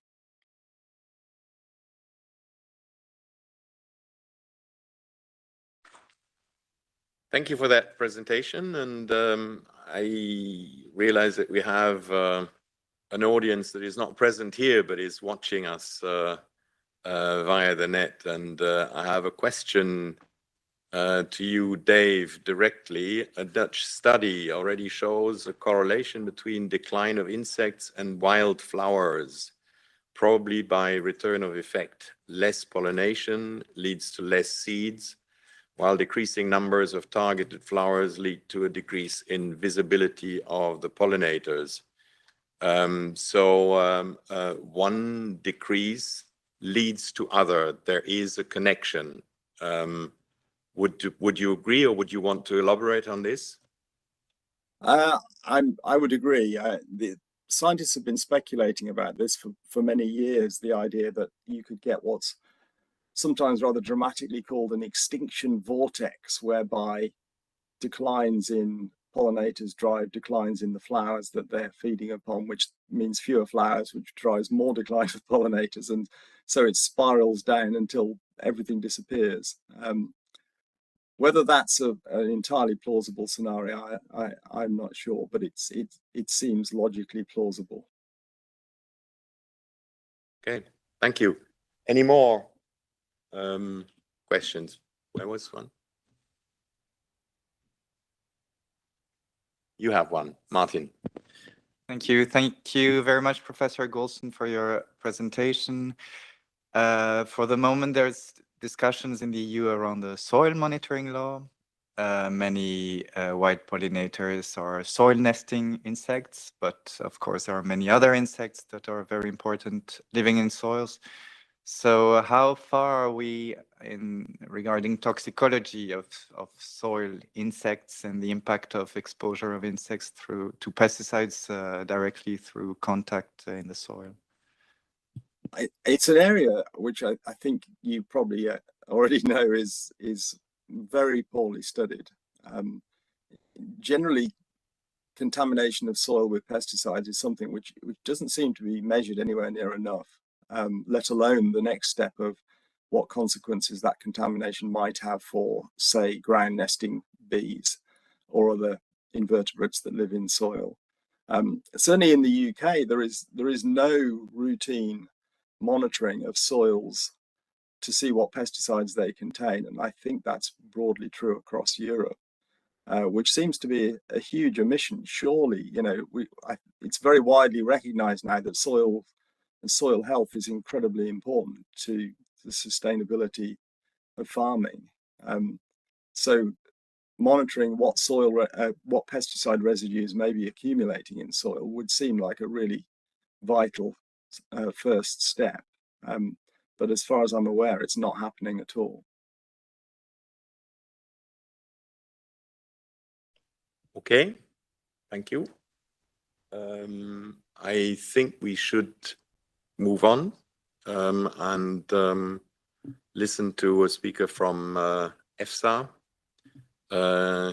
talking a little bit about ongoing activities in EFSA, focusing on protecting biodiversity. We have Sir Toby Robinson, and I hope that we will see his presentation as well as we just had a presentation from Dave Goulson. Good afternoon. I hope you can hear me. Yes, we can hear you. We don't good. see. Yes. But we see the presentation, but we don't see any face for the moment. We hear you.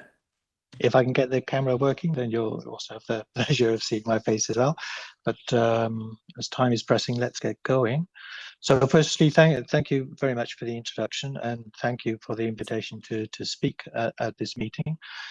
So what I'd like to do today is to share a few words on the activities that are taking place in EFSA that are focused on protecting biodiversity, and specifically in the context of the use and approval of pesticides in the European agri-food chain. So just to remind you, the audience, EFSA is European Food Safety Authority. We are the European agency that carries out risk assessment for pretty much all safety aspects throughout the whole food chain, plus a few other things as well that we do, but it's principally about risk assessment for safety. And so it's in that context that I'll be saying a few words about what we do. If we could pass to the next slide, please.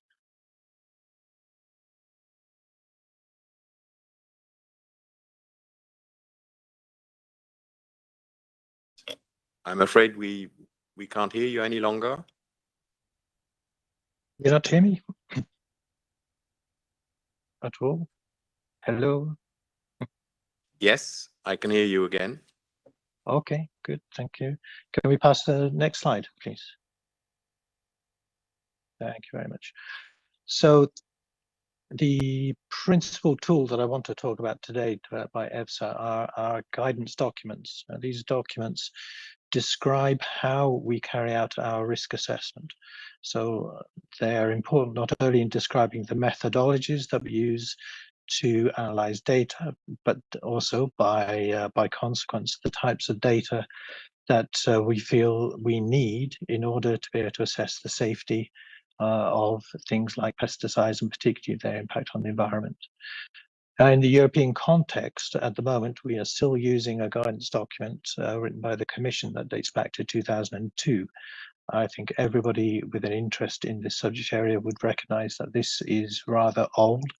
Science has moved on quite significantly since this original guidance document was written.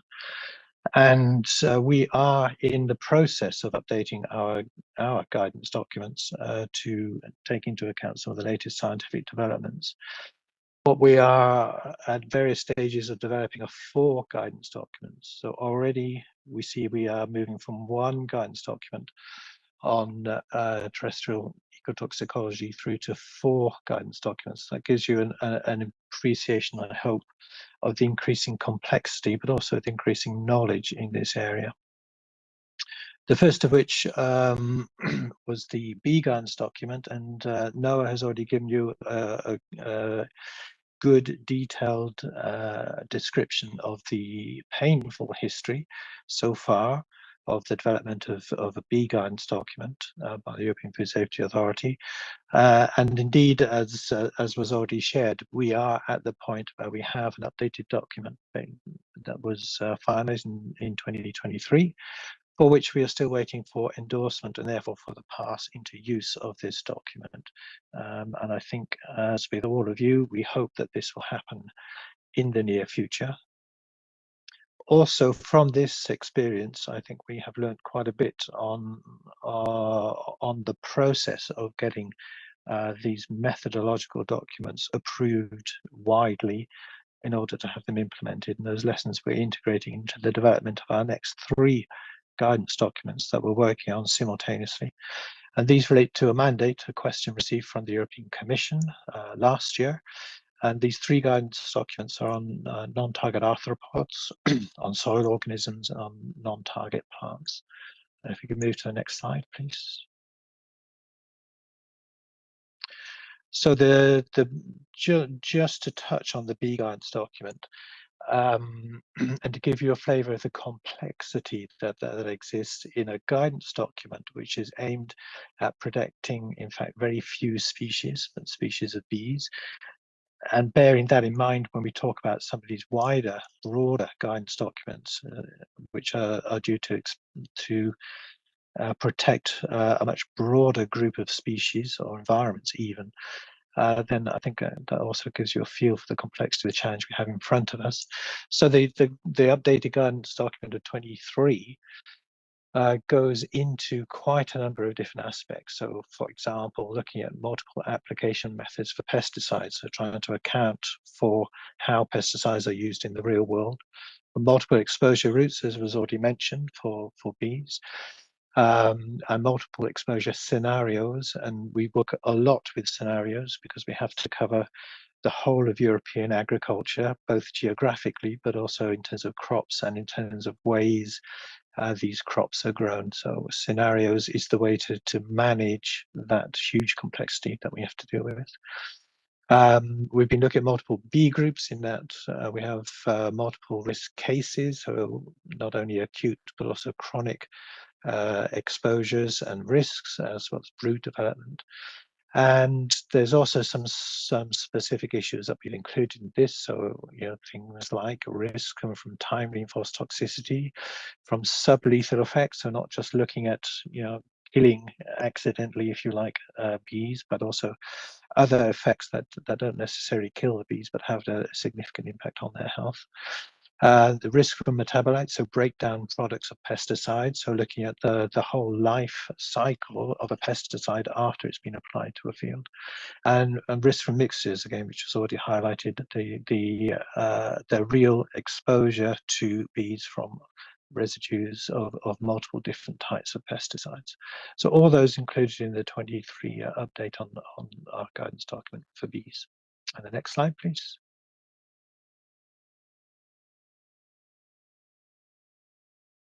So the three guidance documents that we're working on now are these. So non-target arthropods, so all the other arthropods really in addition to bees. Amongst one of the things that we've been asked to look at specifically there is also to consider the possibility for recovery and recolonization of treated areas, so in the field. For the soil microorganisms, looking at not only the meso but also the macroflora in soils, as well as things like nitrogen transformation rate as an indication of soil health. And for the non-target plants, also looking at effects outside the treated areas in fields. Now, the reason I present all of these guidance documents together is, as has been touched on briefly by some of the previous speakers, if we're talking about protecting the environment, it's not very useful, to be honest, to split it up into individual groups. And we need to be taking a holistic landscape view of what is happening in our environments and how that is being affected by human activities such as the application of pesticides. So it's really important to see these as a whole bundle, a whole package, and not as individual guidance documents to be treated separately, because again, as previously stated, these things are all interacting with each other. So we need to be able to take that into account. And the next slide, please. So this is a mandate, as I say, that we received last year. We published at the start of this year our work plan for dealing with these three mandates, plus another one, which I'll come up to speak about. And we have multiple steps of consultation with as wide a group as possible during the development of these guidance documents. I would say that this is one of the lessons learned from the painful experience of the bee guidance, is that we need to get people involved, participating, contributing, commenting, and if possible, on board as soon as possible in this process to try to ensure we get a smoother adoption of the final document by all those people who need to be using it, but in particular the risk managers, not only at European level, but at member states as well. And so we have quite a number of engagement activities throughout the development of all of these activities. And we are hoping to finish these activities, so publish the final guidance documents in 28 and 29 is when they should be coming out. So to do this, not surprisingly, we've established a working group. At the moment, it's an overarching working group looking at the whole process for all what will be 4 documents, and then we'll be adding more and more expertise as we start to drill down into the detail in the individual documents. One of the first things that we'll be publishing will be our work plan on how we are going to produce the document. So how we're going to weigh the methods and models that are available to us, how we're going to identify the types of data and how they should be produced, those sorts of things. So that'll be one of the first documents that we come up with. We have, however, recently published a strategic document collecting the potential lines of evidence and potential methods to set what was again mentioned already, specific protection goals. And really with the whole risk assessment process, one of the first steps is a step that needs to be taken by risk managers, which is to define what it is that we want to protect. And until we have that clear in our heads, the rest of the activity becomes rather difficult. So again, we're producing some science here to assist the risk managers in the setting of specific protection goals. And we see that as the first and vital step of the whole process. Now for the next slide, please. So the 4th document, which I've not mentioned so far, is for us extremely interesting in that it's asking us to look at the effects on biodiversity, indirect effects on biodiversity. And here we're talking again about what has been mentioned earlier today, which is the interaction, so the food webs. If your pesticide is having a specific effect on one component within your environment, within the ecology, we want to understand how that has knock-on effects to other parts of the environment. Indirect effects or trophic effects is how we call these. And so this request from the Commission to look at the effects on biodiversity is going to be a very wide-ranging piece of scientific work, very challenging, but really taking a holistic view of the problem. So absolutely what is required for us to carry out, to do meaningful risk assessment. And to support this, just last month, we had a colloquium in Brussels, inviting a very wide range of stakeholders to this meeting. So from representatives from the member states, from industry, farmers, NGOs, academics, risk assessors, risk managers, and I'm sure there's other groups as well that I've forgotten, to give us their opinions on the challenges, the information that we need to be taking into account, the sorts of research that will be needed to support this, to bring that all together to support our activity on protecting biodiversity in European agriculture. And the next slide, please. And that's not all that we have ongoing. We also have a number of research projects co-funded by EFSA, looking to develop the expertise, the knowledge, and particularly the data to support, firstly, the development of our guidance documents, and secondly, to help with their implementation as well. So collecting a lot of different types of information. I won't go into that in detail today for the sake of brevity, but you have it on the slide, the principal lines of these research projects. So this is going hand in hand with our guidance development, and will provide us with the factual evidence to support what we hope to develop in terms of methodologies. And that, I believe, just before my voice gives out, is I think the end of my presentation. So thank you very much for your attention.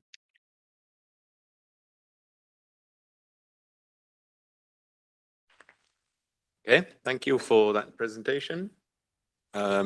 Questions at this point in time? Yeah.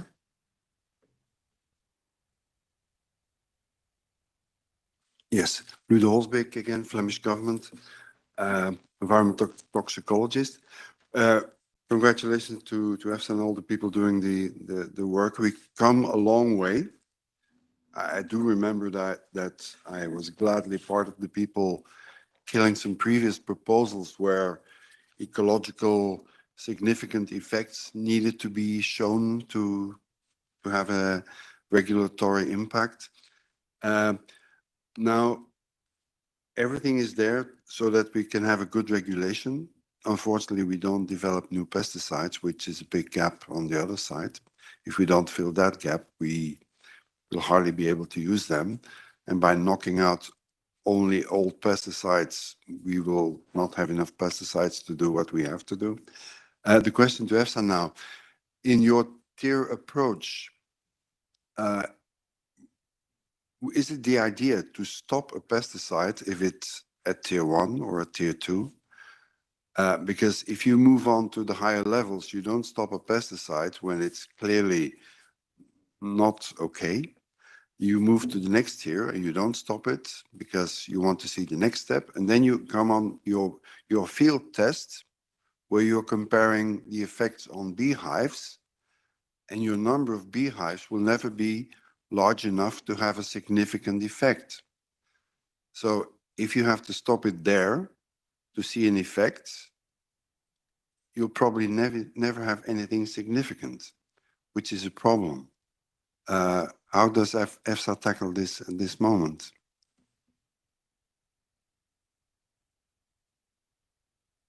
Well, thank you for your question. So the aim is to have clearly described the series of tests that would be required in order to be able to show deleterious effects on the environment, both acute, chronic, multi-generational as well. So the aim is to ensure, in fact, that the testing regime that gets proposed would show up the negative effects that are of concern. So the aim is exactly to avoid the situation that you described. So I think we are somewhat in the same boat there.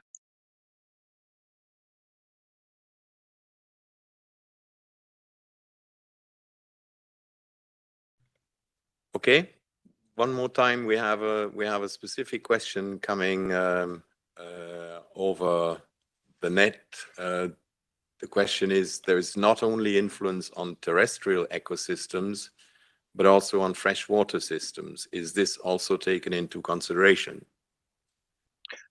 Yes, thank you for your question. So what I presented, in fact, was just the ongoing work that we have, but we also have historically addressed other groups of organisms, so birds, mammals, amphibians, reptiles, and also aquatic systems. Yes, so yes, that is clearly on our radar, and in fact something that we have already addressed in the past.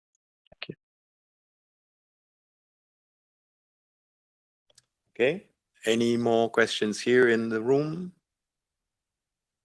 No, so we go on. We have one more presentation.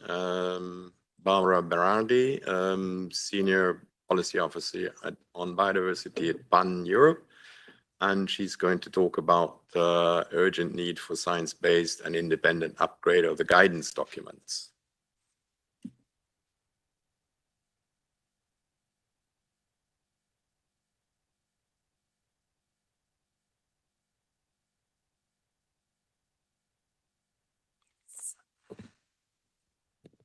Okay, great. Good afternoon, everybody.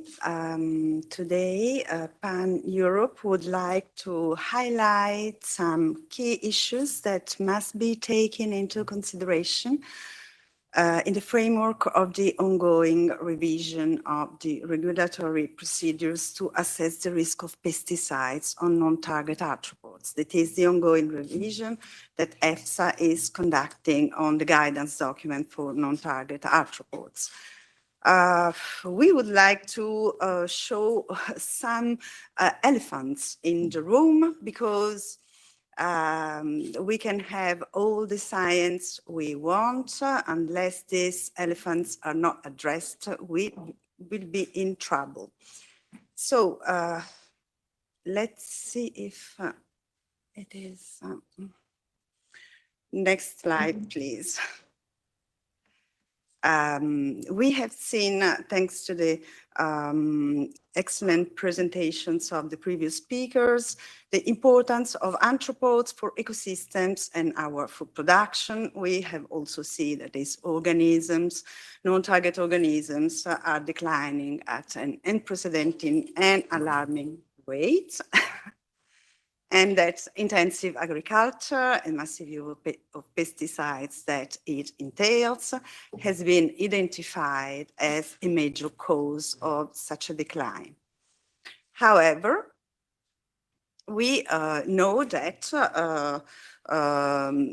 Regulation 1107, regulating the approval on the EU market of pesticides, is considered to be one of the most protective regulations in the world. So here we face a paradox. Why such a protective regulation couldn't prevent, or let's say at least mitigate, the ongoing decline of insects?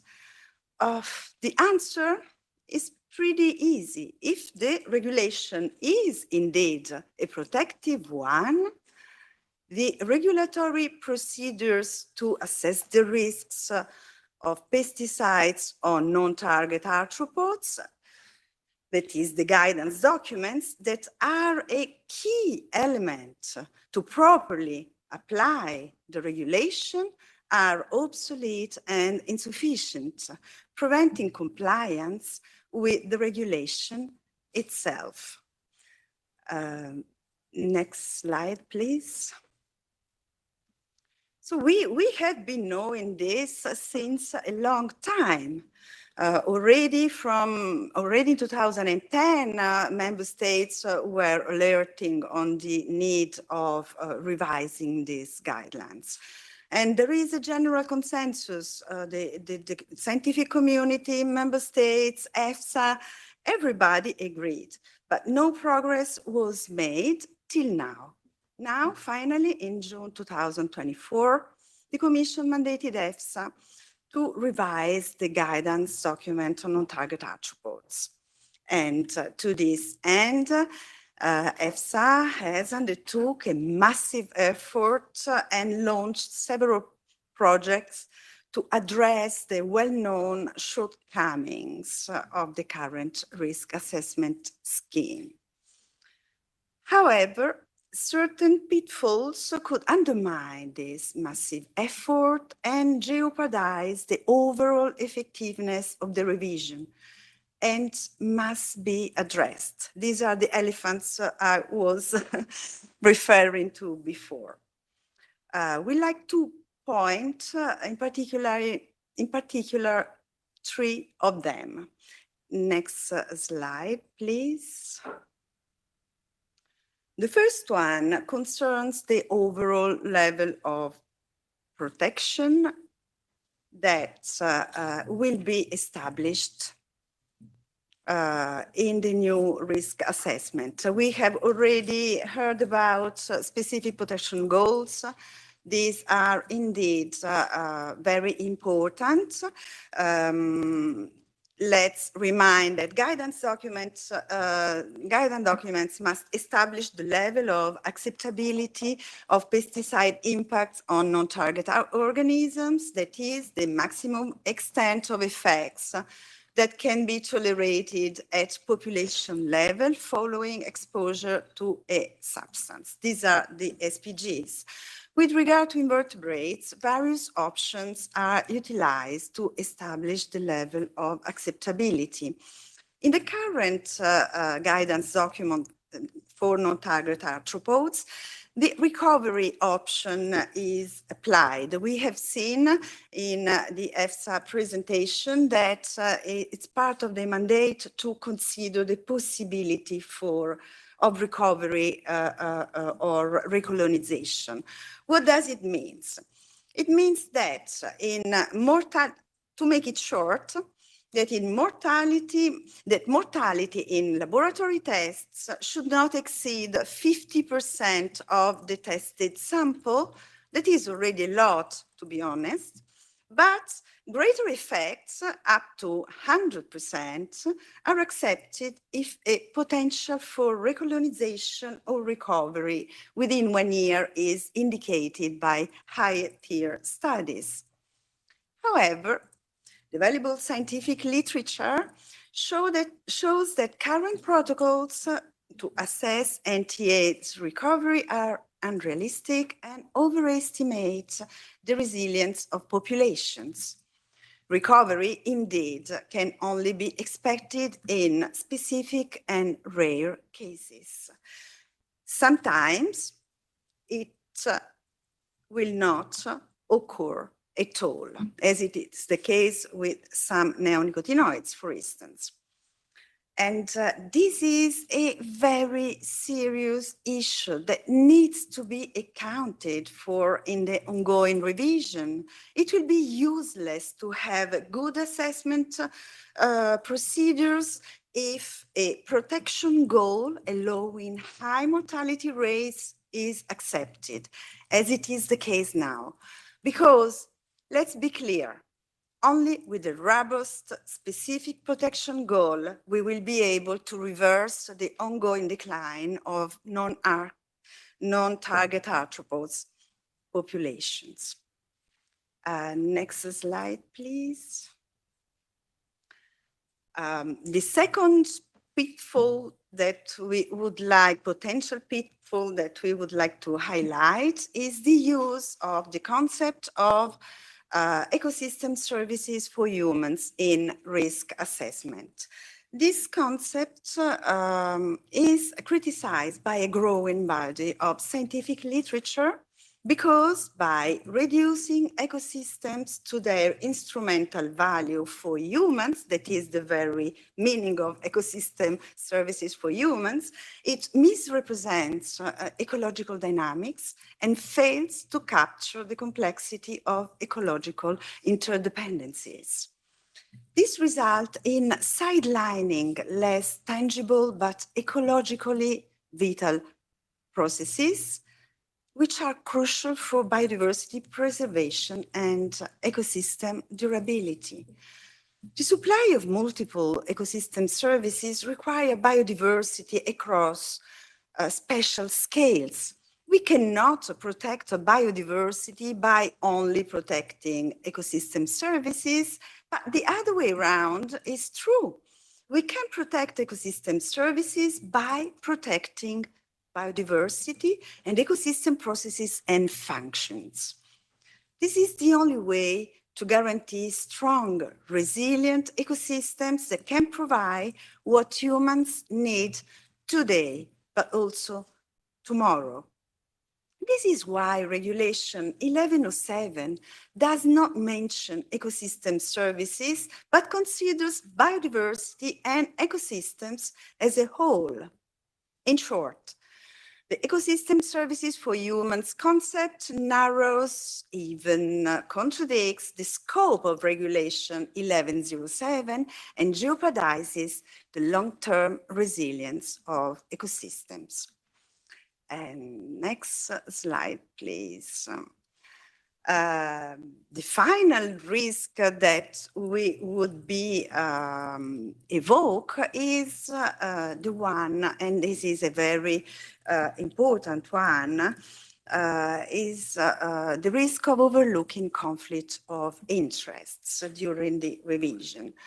We know that before the adoption of the current EU pesticide regulation in 2009, the drafting of guidance documents took place in opaque conditions within working groups frequently dominated by industry representatives, largely due to the absence of conflict of interest policies at the time. The current guidance document for non-target arthropods is a case in point. The great majority of the people who conceived it were working for the industry, as it can be seen in this list of the sponsor of the workshop organized to draft the guidance document, technically called Escort 2. Of course, an agrochemical company's primary goal is to secure market approval for its products, giving it a clear, direct financial interest in influencing pesticide risk assessment methods to lower protection standards. Next slide, please. But conflicts of interest can also be indirect, triggered by non-financial reasons, such as institutional affiliations, joint research projects, or personal relationships. This form of indirect conflicts of interest should be given special attention because they cannot be easily identified through conflict of interest declarations. From this perspective, it is worth noticing that the academic institution in charge of a crucial section of the research for the revision of the guidance document for non-target arthropods is also conducting similar work for the chemical industry, raising concerns about potential industry influence on the new guidance proposals. PAN Europe who stressed the importance of exerting an extreme vigilance in order to avoid such elusive forms of conflict of interest. To conclude, last slide, please. We have seen several potential pitfalls. Firstly, that the recovery is an unvalidated assumption not underpinned by science, and that a sounder and safer approach to establish protection goals is needed. This is really important. Otherwise, we will not have our protection and we will not manage to protect non-target arthropods from extinction. Secondly, the use of the ecosystem services for humans concept narrows the scope of Regulation 1107 and could jeopardize the long-term resilience of ecosystems. The focus in risk assessment should be on preserving overall ecosystem processes and functions. Thirdly, utmost vigilance and transparency are crucial to avoid elusive forms of conflict of interest of the expert composing the working groups and research program for the revision. So this is a very sensitive exercise, and the utmost vigilance and transparency is necessary. Let's last slides, please. And thank you very much for your attention.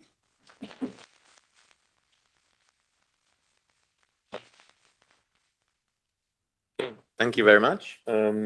I suggest that we move directly into the panel discussion that we had foreseen, and you have heard and seen three of the speakers in the panel discussion that should now follow. Constantin Dobrescu, Barbara, who's just spoken, and Toby Robinson from EFSA.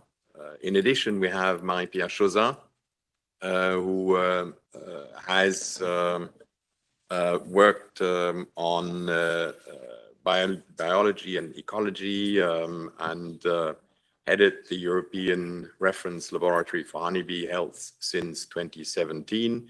She's also been following and working on the honeybee pathology unit and on the European project, POSH-B.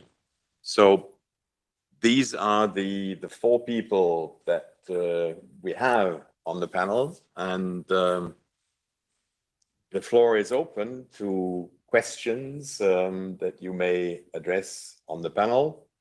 I would also allow panelists to question each other. So let's see how we can best organize a lively exchange between us on these issues. Do I see anyone coming up with a first question?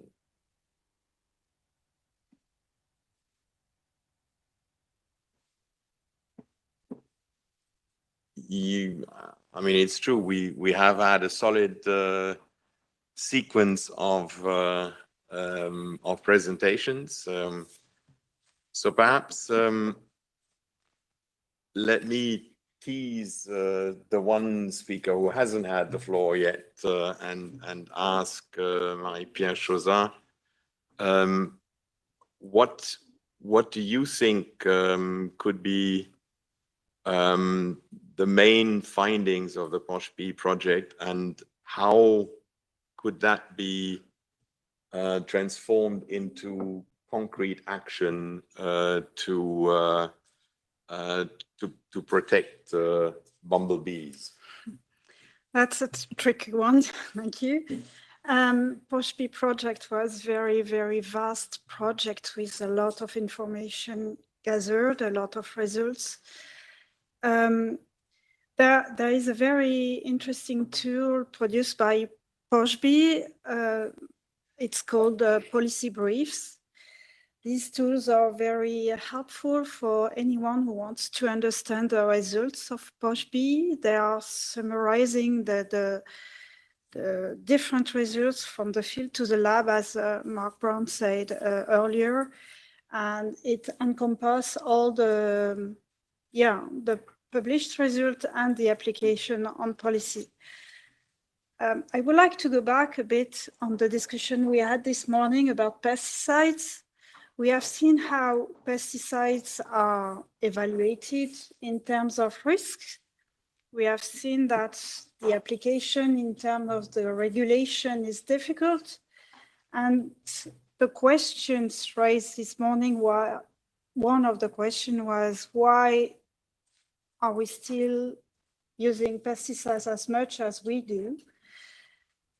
And from my perspective, what I see is the pesticides are very easy to use on both sides, practically very easy. You spray them, you bury them, and they are quite efficient. but psychologically also they are very easy to use. If you ask farmers, most of them would tell you that it's a kind of insurance.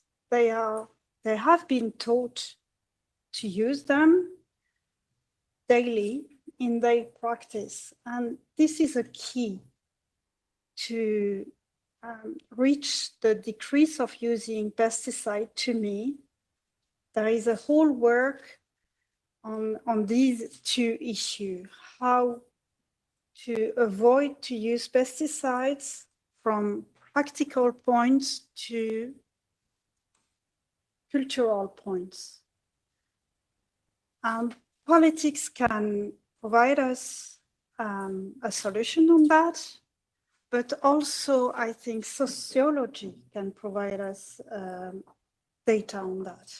We as scientists, as Jessica has shown the results, we provided many results, scientific results on bee population.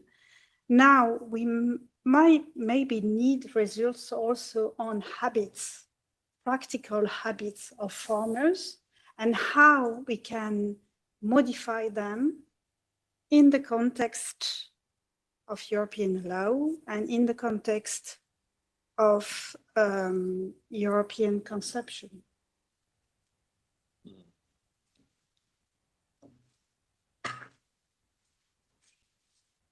Martin has a question. Yes, thank you. It's a question to both Tobin and the three authors of the Poshbee study.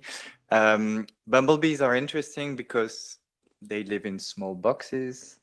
They have a small area, short area of foraging. So if you want to test the toxicity of a pesticide, you can put the bumblebees in the middle of the field. You have a more direct exposure probability than honeybees and that can go very far away. You can also put a lot of boxes in the field. Statistically speaking, it's interesting. So maybe to Tobin and then the others, how do you see the role of bumblebees? Because up to now we've developed a lot on honeybees, which are more resilient because it's big populations and so on. So how do you see the role of bumblebees in the future? Also, we're using only one species for the moment. How is EFSA seeing this as eventually improving the risk assessment for pollinators in general? Thank you. So good. I think my camera is working. Thank you, Martin, for the question. As taking it maybe into a more broader look at this, the work that we're doing at the moment on revising the guidance documents, and particularly the work that we're starting on looking at biodiversity, is for sure going to lead us to a conclusion that we need to be looking at a broader range of species in order to get the sort of protection that we think that we want in Europe. And you can argue for sure that the honeybee is probably not a very good model for wild bees in all their diversity, and I don't think it's possible to pick one particular bee species as a model that's going to cover all of the diversity that we have across bees, let alone pollinators as well. But yes, the bumblebee is definitely an interesting example that it would be good to add to our palette of experimentation and tests, even just to make our lives really difficult, as if it wasn't difficult enough already. We have to place our desires and ambitions for improving our guidance into the real world, and we have to balance it with other societal demands. On the one hand, for less testing, particularly less animal testing.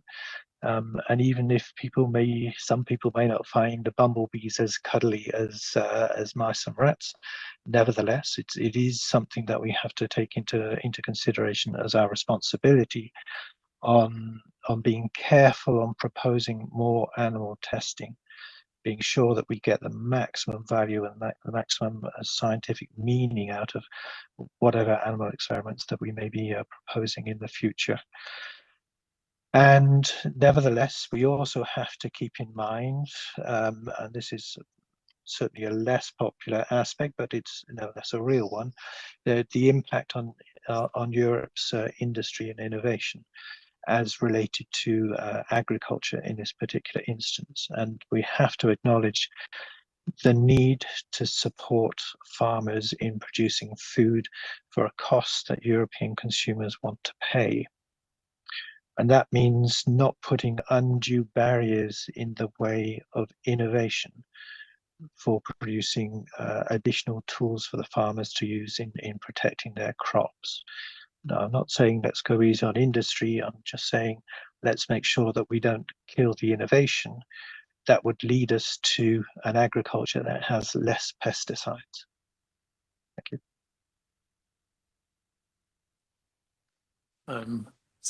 Okay, no, please No. keep going.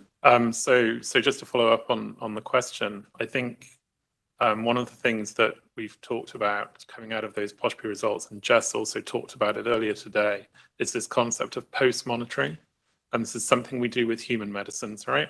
We test them and then we roll them out, and then we actually check to make sure that there aren't things happening that we wouldn't want to happen. And it seems quite strange if you think about what a model of risk assessment would look like for pesticides, for there not to be post-monitoring in a structured, organized, systematic way. If there were such a system, I think bumblebee colonies, because of the way you can easily use them and replicate them and put them out into landscapes, do provide an attractive approach to that. They suffer from the problem that they are more robust probably than many solitary bees. And so you're getting a quite conservative measure of impact, but you can get a very good, as Jess showed earlier, very good measure of exposure and risk. So I do think they do have potential. I think Tobin's points about animal experimentations are really key, because just because bumblebees are insects doesn't mean that we can just willy-nilly throw them into testing regimes. They also have ethical rights. So we have to think carefully about those things, but I do think they have real potential there. But I think really the key is not necessarily increasing the panoply of tests that we run beforehand, but actually thinking about post-monitoring.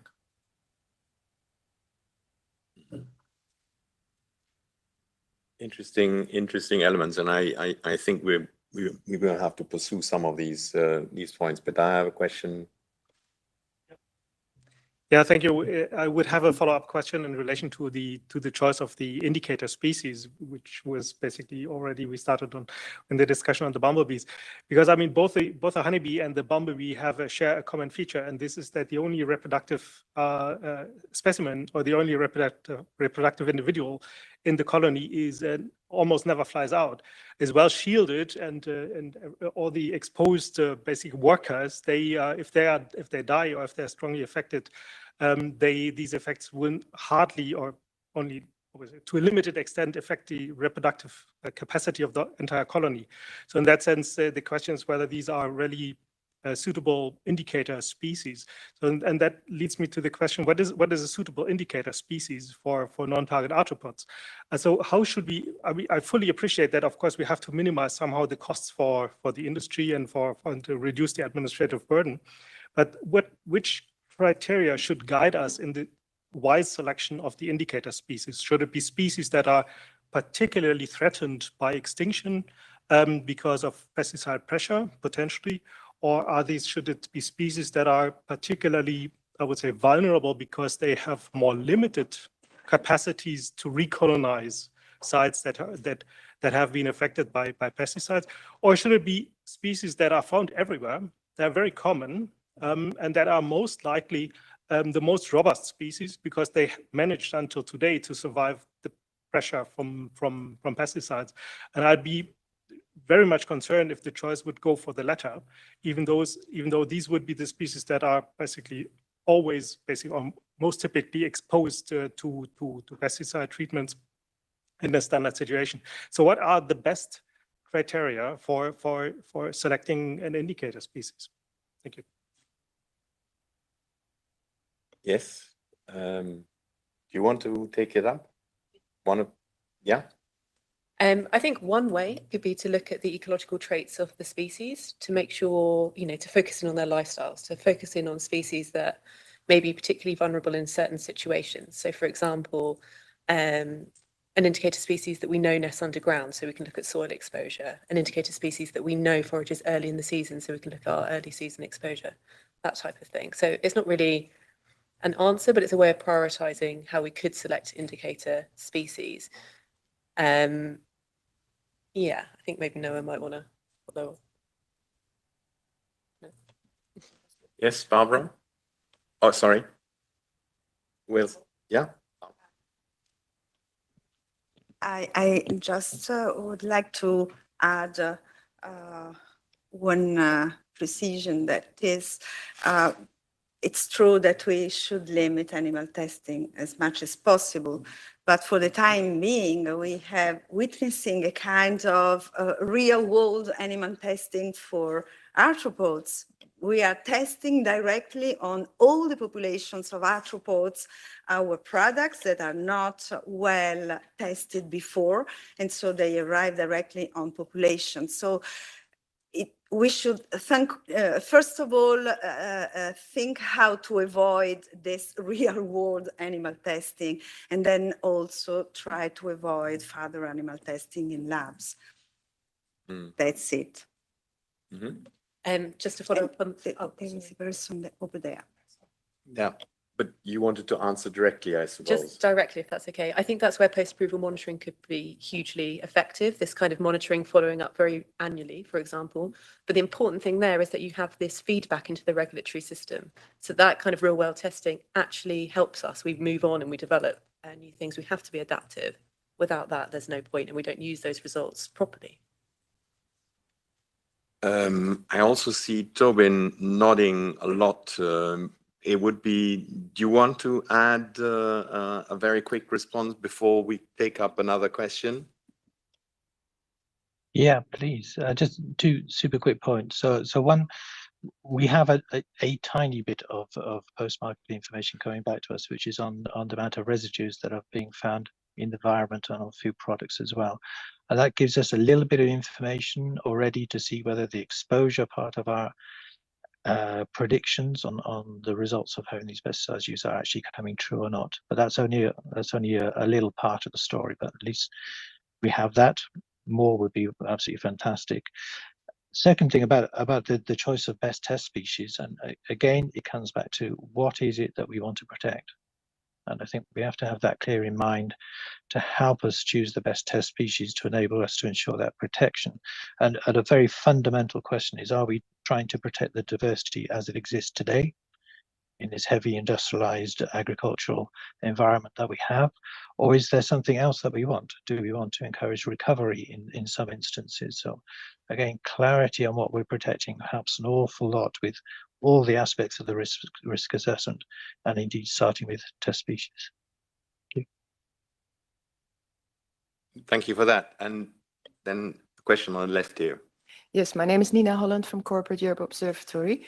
Thanks very much for the presentations today. I think it adds again to the evidence of the impacts of pesticide use at this moment. Also, a few weeks ago, there was the presentation of the Sprint EU-funded project on pesticide exposure to humans and also to the environment. And one of their policy recommendations was that the corporate influence over policymaking should be reduced. I think it was one of the elephant in the room that was mentioned in Barbara's presentation regarding conflicts of interest, but we see it also in every policy file that has to do with chemicals or pesticides. So I think it's a relevant question for representatives of public institutions today here and online. Like, what are you going to do to address this corporate influence and avoid that in the future to completely undermine the important steps that need to be taken and that are backed by science. Thank you. Thank you. I would think that the question should certainly be going to EFSA also. So Tobin, do you want to react? Yeah, thank you. So not a new subject. It's one that's been raised many times. We've exchanged many letters with our colleagues from the NGOs on this. What can I say? Simply to reiterate that EFSA has the strongest system for the identification and elimination of conflicts of interest, probably of any European institution, if not if any institution worldwide, certainly in the food safety area. We know that we have a difference in how we define conflicts of interest between how we define them and how some of the NGOs would like us to find them. And that's simply a difference of opinion. You know, we have to work, as we've said many times, in the real world, and we have to find ourselves experts and expertise to work with, which doesn't mean we feel that we make any compromises in the independence of the experts that we work with. And we go to quite extensive lengths to ensure the independence of the science that we produce. So I hear again your concerns, but I would like to reassure the audience that we are doing and have done the maximum to ensure that none of these undue influences have an impact on our science. Thank you. Okay. Quick look at the watch says that perhaps room for one more question. If we have someone here or someone listening to us. Sorry, yes, please. Yes, thank you very much. So Tobin, I would like to ask you, because you said that that somehow putting all these limitations, regulatory limitations, restrict innovation. Yeah. And I think here it's a reflection. Innovation comes whenever you need to face a limitation. Yeah. So so somehow, so far, the excuse of breaking, let's say, stopping innovation from happening goes into hampering society or societal resources, let's say public resources, in terms of problems that have been into contamination of resources or things like this. No. For instance, we in BeLive, we try to foster innovation, but innovation that goes into the right direction. Yeah. The problem is that a lot of industries, they have a business model that does not answer to this profile. So what do we do? I mean, let's say I certainly would like to promote innovation that makes sense for society, for public resources, even for economy. Yeah. But we have a number of companies that have a business model that does not go into this direction. So it is not a matter of innovation. It is a matter of the innovation that these people want to do. So, I mean, it's a comment. I don't know if it's a question, but when you said your reflection about innovation, it triggered to me this reflection, and I think it would be important that whenever we use this argument that we are hampering innovation, we think it twice, because it's not true. And yeah, or maybe it's true. Maybe you disagree with what I say. Yeah. And I accept it, and it's fine, and we can discuss it. But I think I would think it twice as an institution that is there to keep us all safe, let's say, to actually use this kind of narrative. I don't know. I have it hard to cope with it. Let's reply. We have another hand raised here, and I think it's a follow-up question. So let's take it. Yes, exactly. Hello, so I'm Caroline Formont from Organised Europe, so representing organic food and farming, and also as a follow-up of what you just said, that sometimes innovation already exists, and we know what are the paths to deal with precisely here pesticides, and organic and agroecology practices are one of them. And sometimes they are already implemented in several sensitive areas, and we already see the impact and how it solves precisely the problem that we have. Like, for instance, in Paris, close to the catching water areas, they are funding much more and funding much more organic farming, and we see already the impact.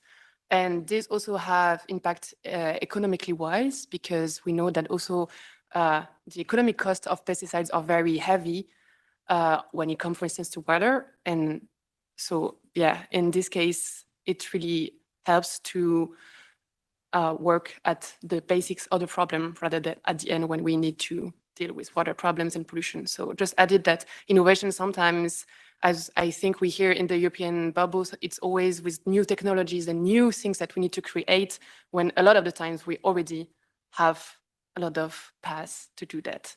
Thank you.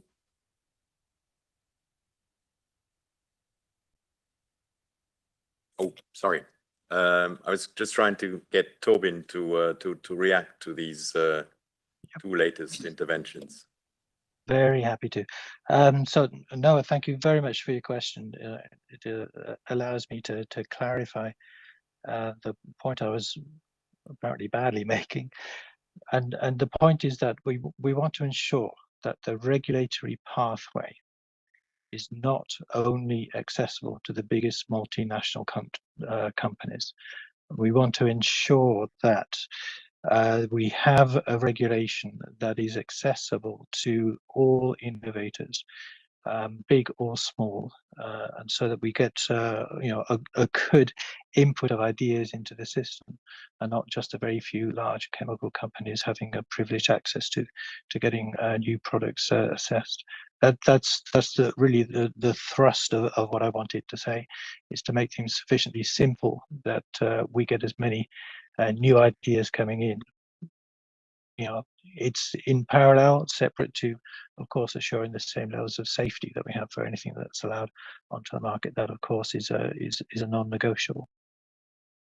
And the idea that innovation doesn't have to be new technology, I mean, absolutely.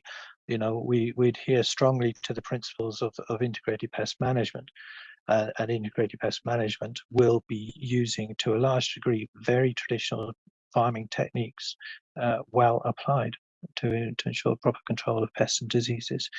EFSA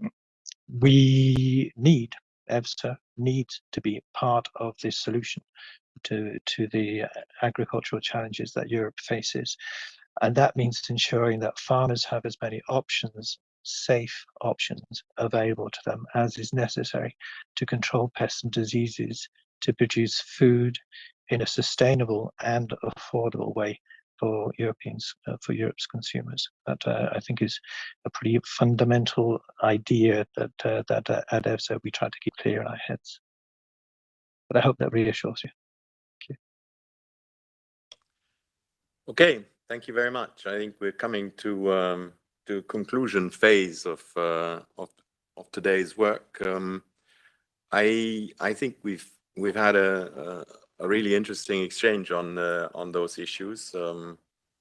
I must admit that a lot of these points remind me of when I was still in the Commission looking at those issues. The questions are still very much in similar areas as we discussed 12, 15 years ago. And there certainly is a point that was repeatedly made today also, that we really need to find ways of accelerating the way in which we deal with known issues, with known problems. We are aware of the impacts of pesticides on biodiversity, on pollinators in particular, etc. There are questions, and I think they were raised also about to what extent do we really need pesticides? Very fundamental question. I was very interested by by Colin Durescu's point that in Romania, apparently a majority of farmers does not want to see pesticides. So it's while farming seems to be very much at the heart of this debate about pesticides and biodiversity, and while it's also true that probably we still today have more problems with biodiversity in farm-used areas, in areas where farming is very active, than, for example, in cities, which is a bit a paradox. You would have expected that people who are working with nature in farming areas would perhaps pay more attention to nature and to the well-being of nature and biodiversity than people who live in huge cities in asphalt and cement. But it doesn't seem to be the reality of today. So there are also the issues of how do we measure what we want from biodiversity? Is it just the biodiversity should serve human needs? Is it just the services they do? Obviously not. We've heard some people mentioning that there is an ethical issue in these debates and that we need to take into account. But I remember also that when I was in office still, that in order to put emphasis on an issue, the monetary value of a problem was always useful. And so I think in many of these things, we have, on the one hand, on the other hand, situations. And we just need, as societies, to have an open debate on these issues and to try to form the necessary majorities. I said that this is the room where a lot of trilogues have taken place. And my final remark on this is that in our democratic systems, it's at the end of the day up to elected people, elected into the European Parliament or elected into the national governments represented in the council that actually take the final decisions on legislation that we tend to, or we try to implement across the European Union. And therefore it goes back to citizens, to all of us, to make sure that we try to elect people and parties that actually take an interest in what we want to have and in a sustainable world. And on the issue of innovation, I also remember many discussions about should there be an absolute freedom to innovate. And my own position for that was always no absolute freedom. Innovation has to be sustainable. And I would like to make, again, a plea that, yes, we should be open to innovation, but please make sure that innovation leads us in a sustainable future and not the opposite. Those would be my concluding remarks, but Martin has the final word. Thank you, Carl. On behalf of Pollinis and PAN Europe, I would like to thank MEPs Luena and Everding for hosting this event. I would also like to warmly thank the speakers for making this conference possible and for the quality of the presentations and the interactions. A special thanks to Tobin for representing here an EU body, because we also invited DG Santé, as they are in the Commission responsible for the well-being of bugs and bees, but they unfortunately declined our invitation.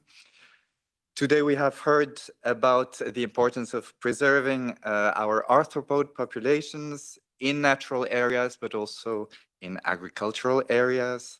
Pesticides do not stop at the edge of the field, and their effects even less, and they damage arthropod populations and biodiversity much further. It is therefore crucial, in our view, to develop strict regulatory processes and ensure a high level of protection of bugs and bees against pesticides. This is the reason Pollinis, BeLife, and Pan Europe are launching today a manifesto asking EU regulators for a strict protection of arthropods. Now that we are all here bugs lovers, I'm sure you will all spend your summer using a magnifying glass to observe the wonders of nature and our insects. I would also like to conclude by warmly thanking our moderator, Karl Falkenberg, who accepted to be pulled out of his retirement to support us in this event. Also a big thank you to Lisiane Copin, who, my colleague, who has been coordinating very professionally this event. And I wish you all a nice afternoon and a nice summer break. Thank you.